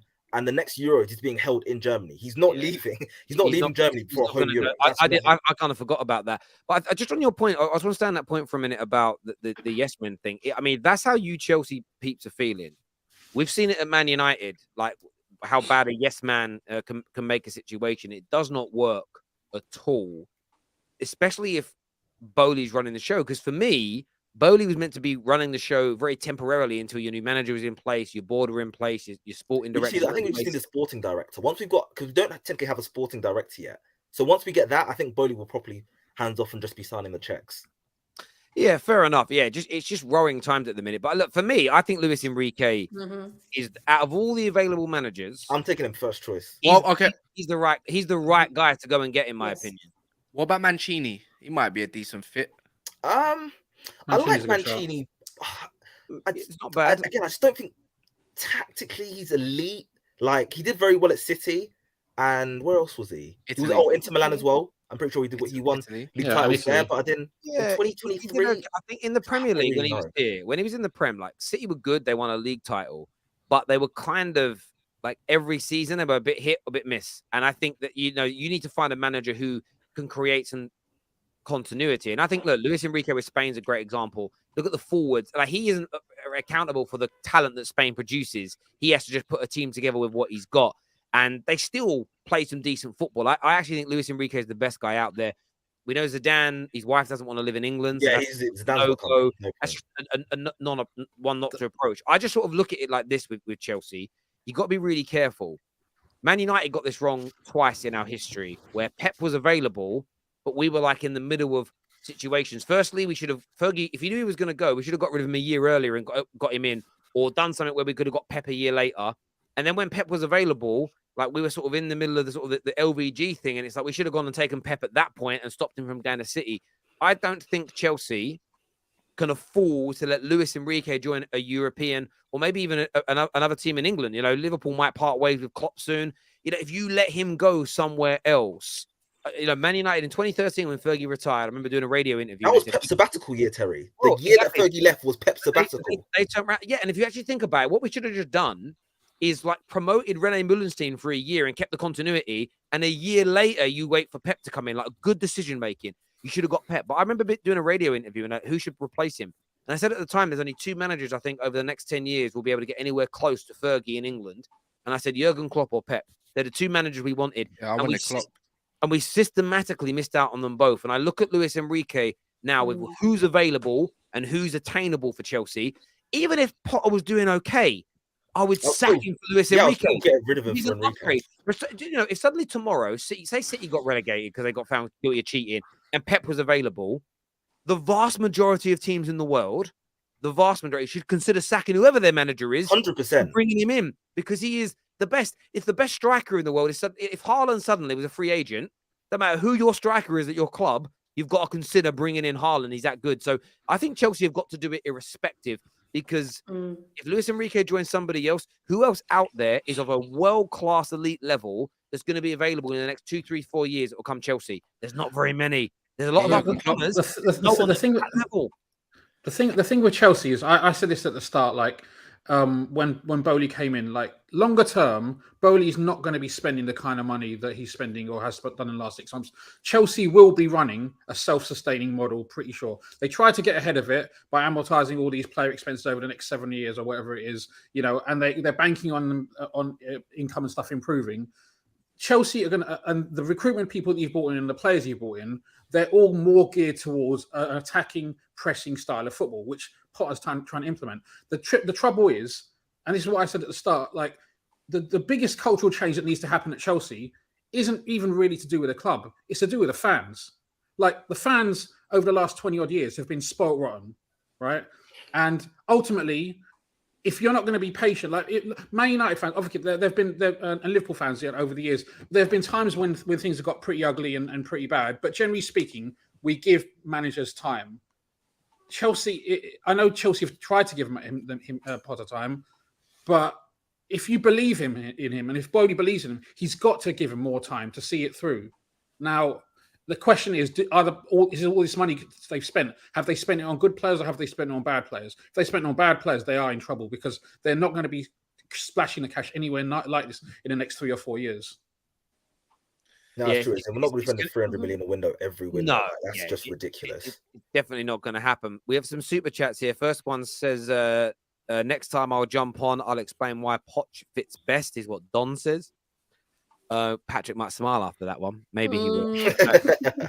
Rogers is getting a 7-year deal at Chelsea, is what Adam Rose says here. Can you quickly about this whole Bowley's a fucking idiot for giving Potter a 5-year contract. Like, who the hell gives a manager a 5-year contract? And 12 million per season? What the hell is he deserving? Yeah, but 12 million. There'll be clauses in there like the David Moyes contract. David Moyes contract had something. Is a clause in there, but it was if David Moyes didn't get Champions League football, then they only had to pay him out a year. But what's it called? Right? Yeah, that wasn't true though, because I worked in the department of the bank that used to deal with all the managers and footballers. That man was still getting paid his weekly salary until the end of that 5-year deal. It was a full amount, the full weekly wage up until that point. Certain bonuses and certain kickers and certain elements are there, but most salaries that we read in the newspaper, so say you read that Rashford's on 250 grand a week. What you actually find he's on is around 150, 180. The rest of it is paid in bonuses. But of course, what the media do is they just add it up to the total amount and say this is what they're earning. I've heard Potter's got a termination clause if he doesn't actually get into Champions League, but can you afford to keep him on until then? Because until it's mathematically impossible to get Champions League, it's already long gone anyway. You might, and if you see what your fixtures are at the end of the season, I say you're going to be next to Everton and them. Yeah, but the thing is, you at least want to be in the Europa League next year, because that may be the only viable chance of Champions League football next year. Even though 5 teams qualify, it just depends on how long it takes you to improve. It's going to be interesting. This here says, do you know how many Arsenal and Chelsea fans aren't from London? Double standards. Yeah, there's lots. But there we go. Listen, do you know what I love about this? Is how I know Man United are on the way to being back. I haven't been called a glory hunter for 10 years. 10 years. No one's questioned where I'm from. I've just been a red. But there we go. Speaking of red, Arsenal on their way to being champions. 1, 2, 3, 4, 5 points clear at the top. How are you feeling, Colleen? You were one of the early adopters who backed your team to win the title this year. You were called mad. You were called crazy. How's it feeling to have that? I mean, last night, stellar performance, battered who'd you play? Everton. Battered Everton. 5 points clear. League's in your hands. Got Bournemouth next at Emirates. Mate, I've always loved my club, but honestly, right now, I am so in love with Arsenal, so in love. And, you know, I know there's like banter and stuff like that, but it's true though. Arsenal have not won the league in 19 years. It really is and I know like Liverpool fans can attest to it. When you're a club the size of Arsenal, it's something that you don't expect to be the case, and it's kind of pitter-pattered on. And I think that's also what causes, you know, no one wanting to jinx it, or why no one believes, because no one's going to believe until this actually happened and actually lifting the trophy. But I don't think anyone can deny, you know, the transformation that Arteta's done, and also the way we're playing. It's not like we're stumbling through majority of our games. We had a wobble just after the World Cup, but for the majority of the season and after that loss to Man City, you know, this is the Arsenal that you've been seeing all season. And right now, I think we have been playing the most consistent and the best football in the Premier League, and I think we deserve to win the Premier League title. I think it's just at this point, and now it's at that point where you're like, okay, you're starting to count down the number of games. What's 13, 14 games left? I mean, with Jesus on the way back, come on. If even the doubters can't, you know, it's Easter time. Jesus is back. Come on, you can't deny it. It's great. I can't. Like, I'm grinning. I've been saying it for a while. It's based on today's title. Is my prediction. People want to know why it's titled this. Arsenal will be champions, in my opinion. And listen, I want Man United to win the league, but I don't think we can't this year, in my opinion. So I want it to be Arsenal or anybody other than Man City, because it stops them from doing a three-peat. People think I've got a shameless agenda to support Arsenal for Arsenal. It's for my own Man United reasons that I'm supporting Arsenal and want them to do it. If City don't do a three-peat, it's going to take them at least 3 more years. And it's hard. It's really, really hard to do it. So that's why I title things that way. But you're right, Cole. You guys are back to your best. You had that little wobble where I think everyone got a little excited. Oh, Arsenal are going to fall away. Especially when City were closing the gap to like 2 points as well. But everybody's ignoring how inconsistent City. Forget Arsenal for a minute. They're not the only horse in this race. And City have been average at times this year by their standards, not by the Premier League standards, by the elite level standards. They've had average games. They've dropped points. And look, I'm not surprised to see Arsenal where they are, because barring 3 games this season, out of the 25 or so they've played, they have been the most consistent team in the league. What are you saying, Kaz? Because a lot of people calling you out in the comments for your face during Colleen talking, like you weren't happy with what you were saying. No, it's just obviously Arsenal are doing their thing, innit? I can't hate. Why can I hate? Like, I'm winning minimum 2 trophies this season. I'd rather Arsenal win the league than City for the same reason as yours. But people can't believe. Oh, I can't stand Arsenal fans shamelessly. Yeah, but that will last about 2 months, maybe 3, and it will die off just like the Liverpool stuff back when they won the COVID trophy. Do you know what I mean? So why would I want my direct rivals to win another Premier League? Yes, Arsenal fans are insufferable. Like, honestly, the worst fan base alongside Liverpool's out there, right? But they're doing their thing. You can't hate on it, man. It is what it is. You know, well done. I think the title is yours. Patrick, I hate it. Man said you can't hate on it, and he called us the 2 worst fan bases. The less I say now, the better. I hate Arsenal with a passion, and yeah, it's disgusting. I can't enjoy what I'm seeing. I don't like it. Yeah, I saw Saka's goal yesterday. It was a good goal. It was a good finish. I've been getting onto Saka for years, and this year it's like he's finally come good.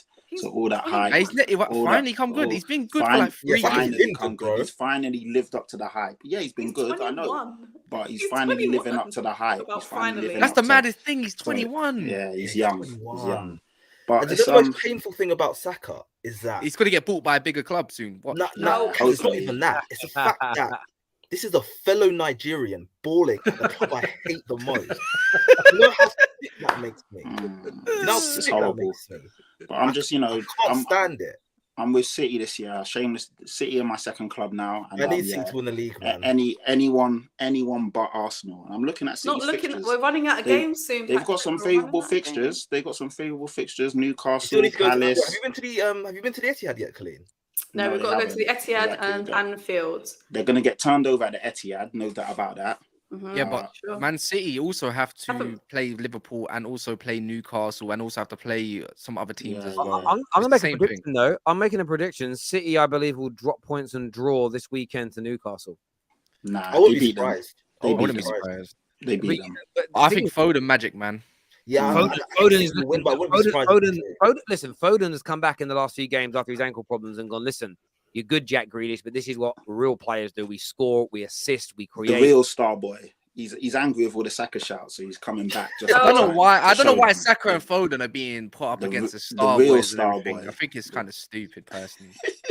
I'm surprised I didn't say Rashford. You're going to get hypertension with the amount of salt in your system, Patrick. Get out of town. Get out of town.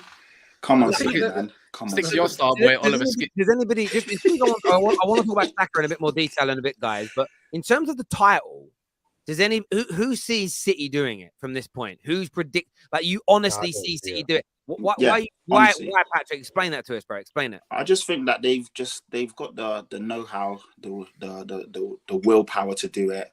I know they're not firing on all cylinders, and I know, like they say sometimes, after 2 or 3, it's hard to G yourself up again. But Pep is Pep. Once he stops tinkering and just plays the best team, they'll just go on a run. I can see it. And like I said, they've actually got favourable fixtures coming up: Newcastle, Palace, Leipzig, Burnley. They're not favourable, bro. But that makes no West Ham. difference. Is that why you think they're gonna win? Is that why you think they're gonna win the league? By the way. Yeah, I look at the fixtures. Okay, cool. Let me pause you there. Wait one second. Let me pause you there then, because I don't. Why am I even doing this, bro? Arsenal Anyways, fixtures so you said about that. I think they're going to go on a run. I think they're gonna pick up things. You're saying a lot. I think, but Arsenal have been doing their things. They had their blip. They are going on another run with shit performances. Now they've turned them into good performances again. They got you talk about favourable fixtures. Look at Arsenal. They got Bournemouth at home. They just smashed Everton 4-0. They've only got Fulham away with no Pellegrini. And then they've got a couple other fixtures at the Emirates. Arsenal do have the tougher fixtures. The thing is, they are doing their thing though. They are. But you're saying I think City are going to do their thing, but Arsenal's been doing it. Yeah, Arsenal been doing it, and there's 5 points in it, and they've also got to play each other. So that then if they can keep it narrow, that if they can, Man City and Arsenal is going to be massive. But to that point though, Kaz and they're going to have to win like 12 of them if they want to win the league. Like, but to that point, you just said it's perfect. Not really, because you're talking like Arsenal going to win every game. They're not. Let's be real. Bro, Arsenal will drop points as well. They can, but it's not realistic. Patrick, and that's not even being hated. That's just. Yeah, but Patrick, to yours and Kaz's point, you're talking about if Arsenal drop points, so they still got to play each other. That gap gets cut and to 2 points. We just saw that, and then it wasn't Arsenal who buckled under that pressure. Arsenal went on to win. It was City. So I don't know whether that argument can be completely valid at this point in time. Because we've seen City do it time and time again. But they just had the opportunity to. And there's still a lot of games left. Let's not act like the league's done now. It's not. There's still but I'm just saying, when they had the opportunity, they let it drop. They still got many opportunities, Colleen. It's not done right now. The problem is a 10-game winning streak. The problem turning out 10 straight wins. This is the thing. This is not the same City. Like Arsenal, first half of the season, 50 out of 57 points. Brilliant, right? They had a little bit of a wobble for a couple of games, and they've come back again strong. They have been ultra consistent. This is not the same City team. If this was the same City team, I'd have a very different opinion. But you can't trust City to get any individual result, home or away. They dropped points against Nottingham Forest the other day. No one saw that coming. No one in a million years. But you can, when you think about it, look at the teams they've dropped points against and the games they've dropped points in. You just can't trust them 100% to get a result. When Man City went 2-0 down against Spurs, and I know they ended up coming on back and winning 4-2, but the frailty they showed in that first half of football, from that point, I was like, City aren't the same. City aren't going to do it. This is Arsenal's time. Obviously, look, if Arsenal collapse, if Arsenal totally implode and it fucks up, then okay, well, fair enough. But right now, there's no signs of that happening for Arsenal. So Arsenal to win the title at the moment. Everything surrounding. Go on. Question. So Patrick, between now and the end of the season, do you see Man City getting 6 more points than Arsenal across these final 14 games? Yes. Simple. Okay. Yes. And how many of these games do you think City are going to win? There's 13 games. They've got 13. 13 games even. How many of these games do you think City are going to win? 10.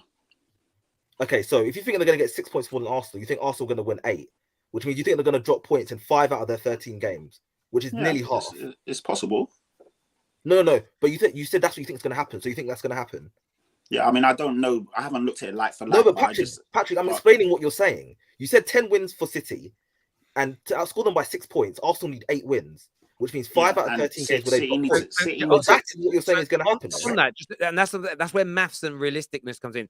Arsenal have only dropped points in 6 games out of 25 so far this season. So with 13 games remaining, unless you're predicting a collapse from Arsenal, by the current run rate, they're only going to drop points in maybe 2 games.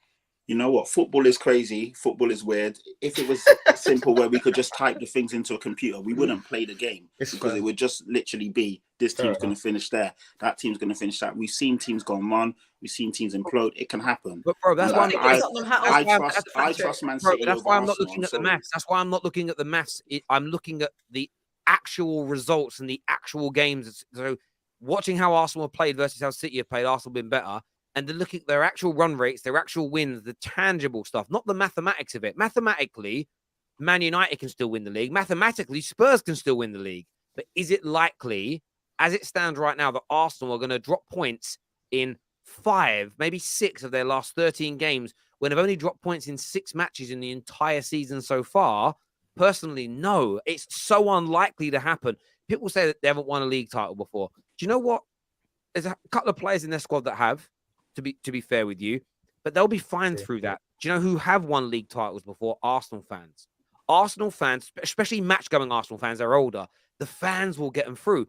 There's a reason that Real Madrid, Liverpool, teams like this over the years in the Champions League, even if they've gone 10 years without winning one, they still manage to get into the latter stages and do well. The fans play a big part because Real Madrid fans and Liverpool fans, AC Milan back in the day when they were in the tournament, they didn't panic at adversity in the Champions League because they've been there and done it before. They get their clubs through. I think Arsenal supporters will be the match-going ones I'm talking about. There'll be loads of kids online panicking because they've never been here before. But that energy isn't feeding into the team on match days. And for me, listen, City can still do it. Of course they can. I'm not saying it's impossible, but I'm predicting Arsenal here. They've been too good this year, and I just don't see them falling off. Then you look at their next games. They play that's what I was about to say. Yeah, they play Bournemouth next. They go away to Fulham. Fulham are not going to have Paulinho playing. Then they're at home to Crystal Palace, at home to Leeds.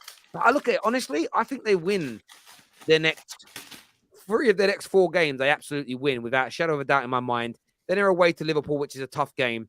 Then they're playing West Ham. They're awful. Then they play Southampton, and then it's a City game. So they may get points in 2 games leading up to that City match. They might do it as an example. If they don't, though, and they go up against City with a 5-point gap, they can lose that game and still win the league. And I just think Arsenal, for me, will 100, not 100%, I'm 95% sure that Arsenal will go on to be champions of England this year.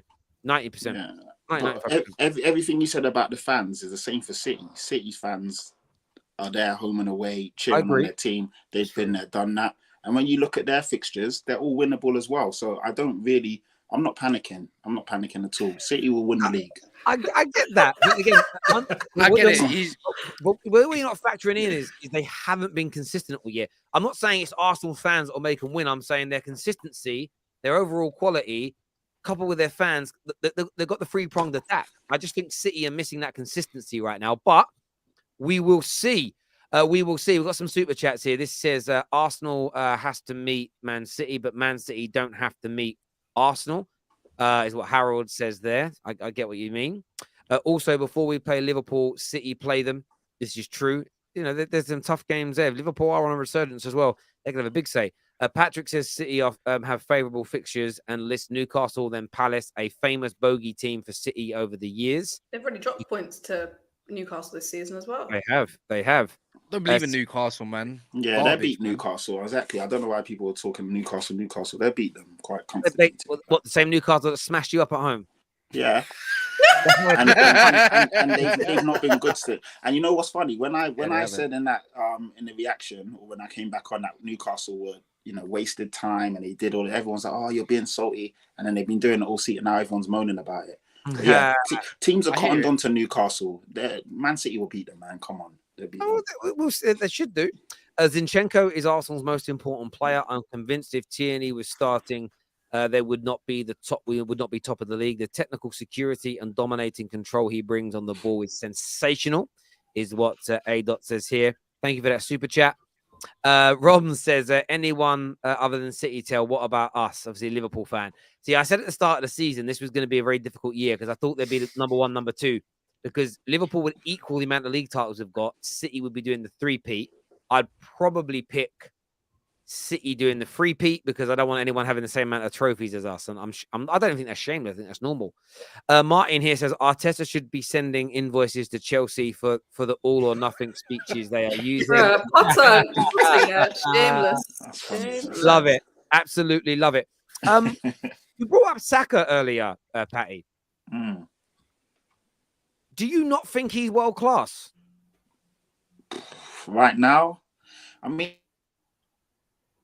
he's on.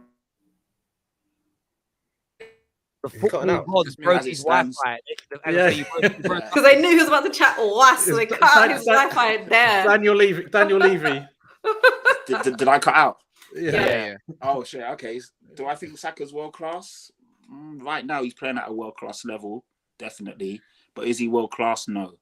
I agree. So, and that's the same with Rashford as well. I don't think. I agree. You know, so it's you know, I've been on Saka's back for a long time, and I've got onto the guy, and I've always said that Arsenal fans overrated him. I've always thought he was a good player, but Arsenal fans went too early. But this year, he has been sensational. I've got to give it to him. The guy's scoring all sorts of goals. His movement is fantastic. The way he's moving, picking up the ball, everything he's doing is brilliant. So as it stands right now, he is in a world-class moment. Let's just see how far young player of the year. You can't be world class until you do world class, win world class things. That's the same way. I won't move the goalpost for Harry Kane. Is he world class? He has world class qualities, but can you really put in the bracket of it? Because he has the world. Saka is he's showing and is this season why he should be world class. And then when he wins the Premier League and stuff, then he's like, cool, this guy is world class because he literally carried Arsenal to their first Premier League title, along with others as well in 18, 19 years, is it? So until he gets that trophy over the line, then and he might even win more than just that trophy. He could win the Europa League, but I think you can't label that until you do something properly in world football. But everyone has their own opinions and versions of what world class is. But mine is quite high. Same with Rashford. Until you might go win the Europa League and everything, do all that stuff, but you got to do it again, mate. Go do it again, then I'll call you world class. Replicate the season. Yeah, I think. Listen, I think everyone. It's like when people judge who the best players are. Some people just do it on ability only. On ability, and that's why I don't do ability only, because ability only is, I think, it's quite a narrow way of looking at sport. And I gave you the example the other day. People don't like it, but I look at Jeremy Lynch. Jeremy Lynch as a technical footballer is really good, but he's not a professional footballer. So where do you draw the line? You look in the professional game. Wilfried Zaha is probably technically better on the ball than Marcus Rashford, but he's not a better football player than Marcus Rashford.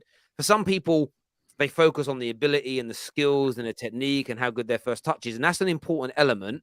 But I think there's multiple factors that have to be considered when looking at a player. And Saka, I've always kind of said I think he's world class, and I've always kind of that's always been like a paraphrase of what I mean, in the sense of I believe he'll become a world class player. And a game like last night is proof in the pudding as to why I think he's that world-class talent. He's going to become a world-class player. Yeah, exactly. Scoring massive goals in a title running. And if he scores massive goals in games that win Arsenal points, that win them a Premier League title, that isn't just performing at a world-class level. That's creating what I call true footballing legacy.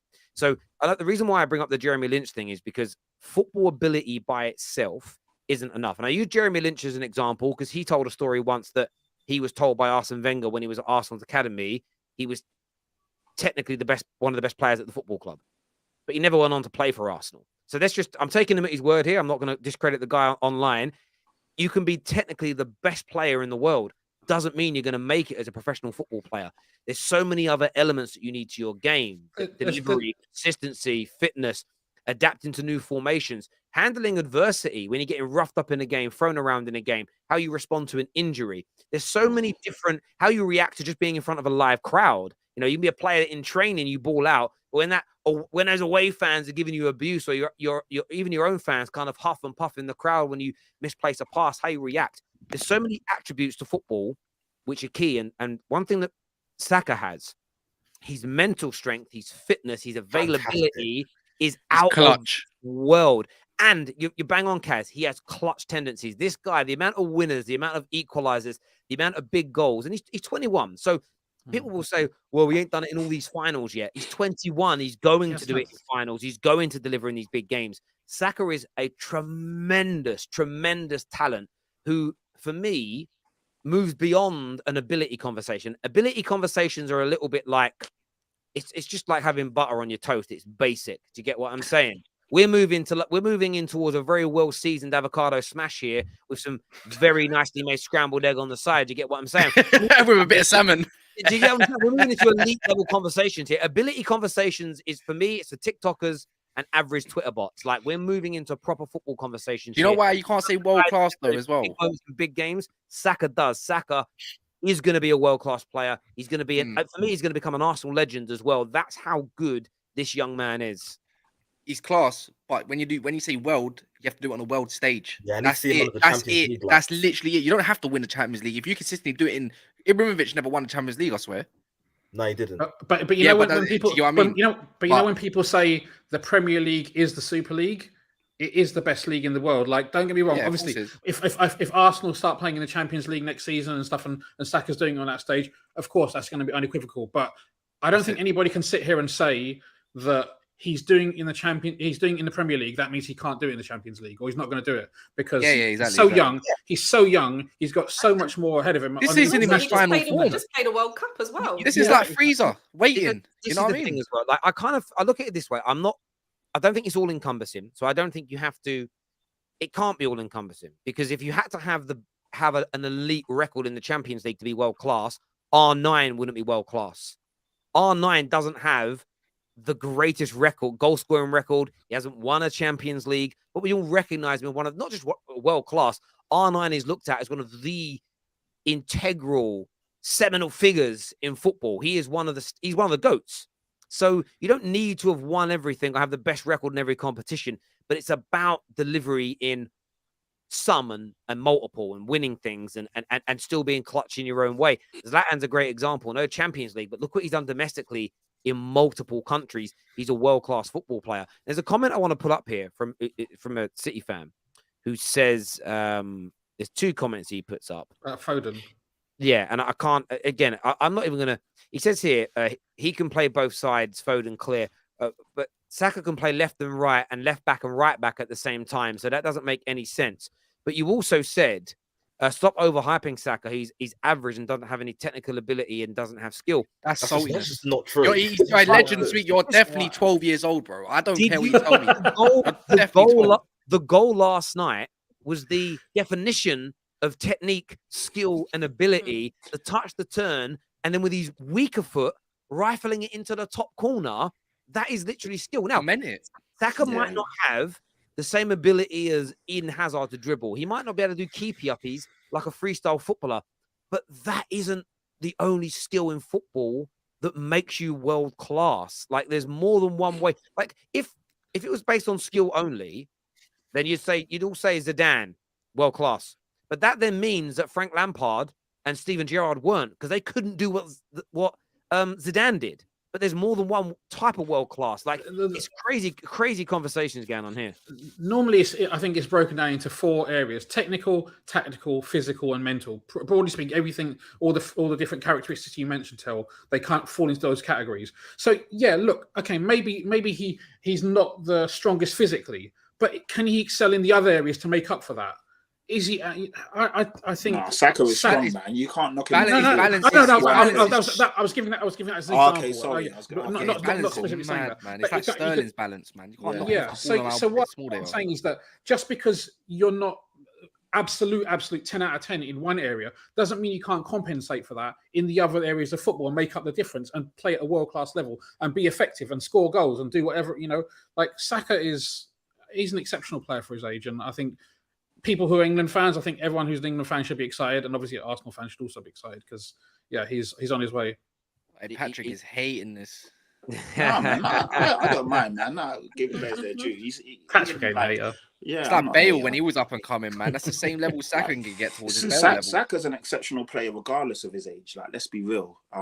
Like I said, I like to wind up Arsenal fans. They bite too easy, so I used to get onto them about that. But he is a good player. Well, he's a top player now, definitely. And credit to him, man. He's improved every year, and that's all you can ask of a young player. And he's on that trajectory of Bale, isn't it? It's true. Yeah, he's one of those players where he's got a high ceiling, but he's also got a high floor as well. Because if you look at the level he's currently operating at, it's already a fantastic level. Like, if he was 26 years old, I would still say he's a fantastic player. Exactly. Like, the worst he could become is still a top player. Yeah. And the best he could become is one of the best wingers, if not maybe, who even knows, the best winger in world football. And that's why I said, regardless of the his high age, floor, he high is- ceiling player, whereas a lot of players are just high ceiling and they could generally just become something average if shit hits the fan. Yeah, man. Even if he was Saka, he's a 27, high floor and a high ceiling player. even if he was 27 right now, you'd still be saying he's a top baller. So yeah, he's up there, man. Right now. I try my best to just not rate him because I just hate the fact that and he was Nigerian as well. Listen, the beginning of this conversation, you guys were like, "Mer, he might be work as Mer," and now you guys have kind of talked yourselves into being like, "Yeah, you know what, top player." I think. And you know what? The worst thing is, oh god, this is gonna sound so terrible. I had a winger at my club that at academy level was so much better than him and started so much better than him. Hudson-Odoi. And now he's fallen off a cliff, man. But do you know what it comes? That's why ability conversations are, for me, they're basic. It's like Freya's learning to read right now. So Freya's doing like the cat. That for me is ability. That's like ability conversations in football. When it's solely ability that's being discussed, I'm like, okay, what we doing ABCs today? 1, 2, 3s, learning what blue, yellow, and red are. It's basics, because there's so much more to elite level sport than just somebody's ability or their first touch. And as Rax already said, one of the biggest things with Saka is his availability. One of the best things about Bruno Fernandes is his availability, his ability to play all the time. And people often say things, certain legends of the game who I rate below other legends, and they say, "Oh, it's only because he had bad injuries." Oh, Terry, I'm like, yeah, that's a smudge against your name. If you're injured all the time, that's a problem, because that's your Michael Owen. Look at Michael Owen. Michael Owen's a great example. He was a Ballon d'Or winner, but his body fouled him, and he fell away much earlier than he should have done. And even Dele Alli, look at like the mental quality. Yeah, exactly. Dele Alli's where he is now because mentally he went. Physically, it is what it is. A comment here from Gareth Staunton says all of Saka's goals this season were either goals to take the lead in games or equalize. Not world class yet, but he will be. It's a great point. This here says Mount to Liverpool or United. Take him, Terry. Now you're good, bro. Take him, We'll come back to that one in a minute. I don't consider any players legends in the Emirates era, but Saka will be one of the first. Arsenal have 3 world-class players: Zinchenko, Partey, and Gabriel Jesus. Is what Zinchenko? I disagree with 2 of them. Yes, and Jesus as well. Time will tell. Time will tell.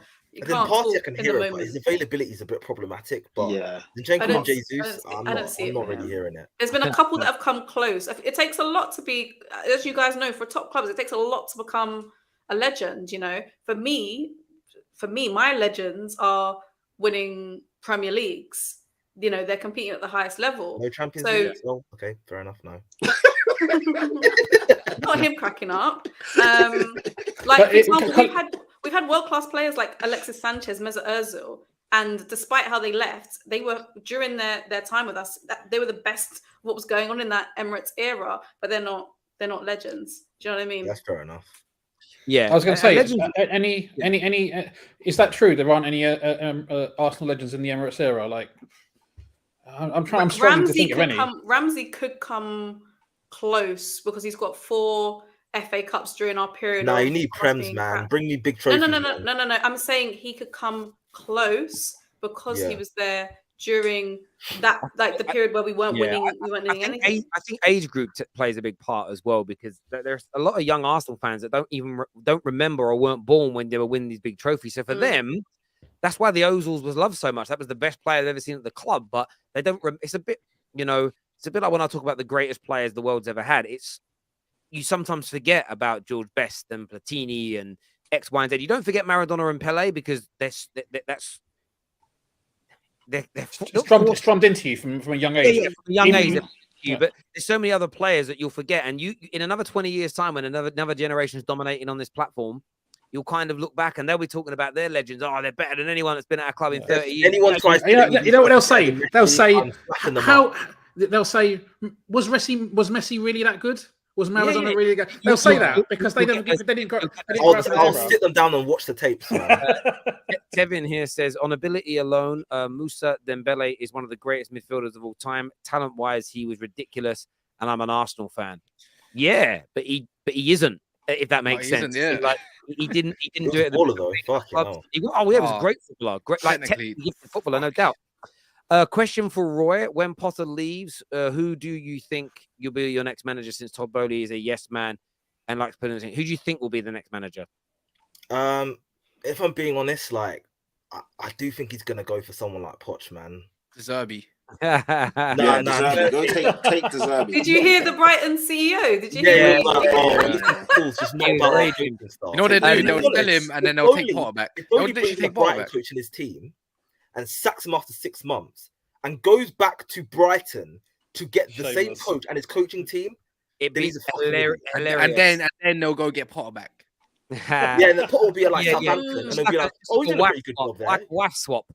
This here says, is that a green screen or is Kaz in a tiny red room? Nah, so it's no green screen. This is actual proper stuff. It's just that it's a section of my room. My room's quite big, so it's literally a little section out. Section he built. There we go. Off topic. Who's your guys' favorite pundits? Oh, it's so hard. Gary Neville. I'm going Henri. I like Gary Neville. I like Henri. I love Michael Richards, not for his football opinion, just for his vibes. Do you know what's bad? I shouldn't like him, but I like as a Jamie kid, Carragher. Andy Gray was great as a kid. Andy Gray was bad behaviors, but as a pundit, it was a bit controversial. Do you know, I have. Sorry, go on, Cole. No, I was going to say I have a bit of a crush on Gary Neville. I think he's aged like really well, so I've got a bit of a soft spot for him. You are and nuts. Colleen's got questionable taste. Who was the other person that Colleen found? Oh, it was Emery. Come on, man. Neville, he's a legend of the game. Good. Most of the time, he talks very well. Apart from when he's have you heard him talk about Arsenal? Like I said, apart from when he's getting a little crazy around Arsenal. But I don't know, I've got a bit of a crush on him. I don't see him on TV anymore, but who's really good at breaking football down is Danny Higginbottom. He's actually really good.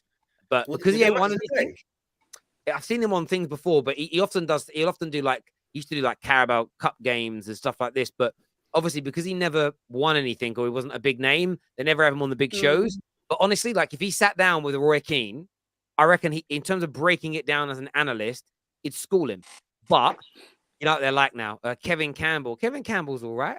I can't stand Martin Keown and who's the other one? Flipping, obviously Graham Souness. They just get this. You know who else is great? Who I love now. I hated him in the first 6 months I saw him on radio, but Jamie O'Hara is the man. I love Jamie O'Hara. He's hilarious. He's hilarious. He's not strictly speaking about football on the pitch, but I actually like Simon Jordan, the way that he breaks down some of the stuff that you don't always kind of get. Ali McCoist. Ali McCoist. Yeah, I love Ali McCoist. Ali McCoist. Ali McCoist He's great is on very commentary good as well. He's very good. Yeah, because he's a pundit on commentary as well. And there's no bias with him. Even if he's a Scotsman, he watch England, he's fair.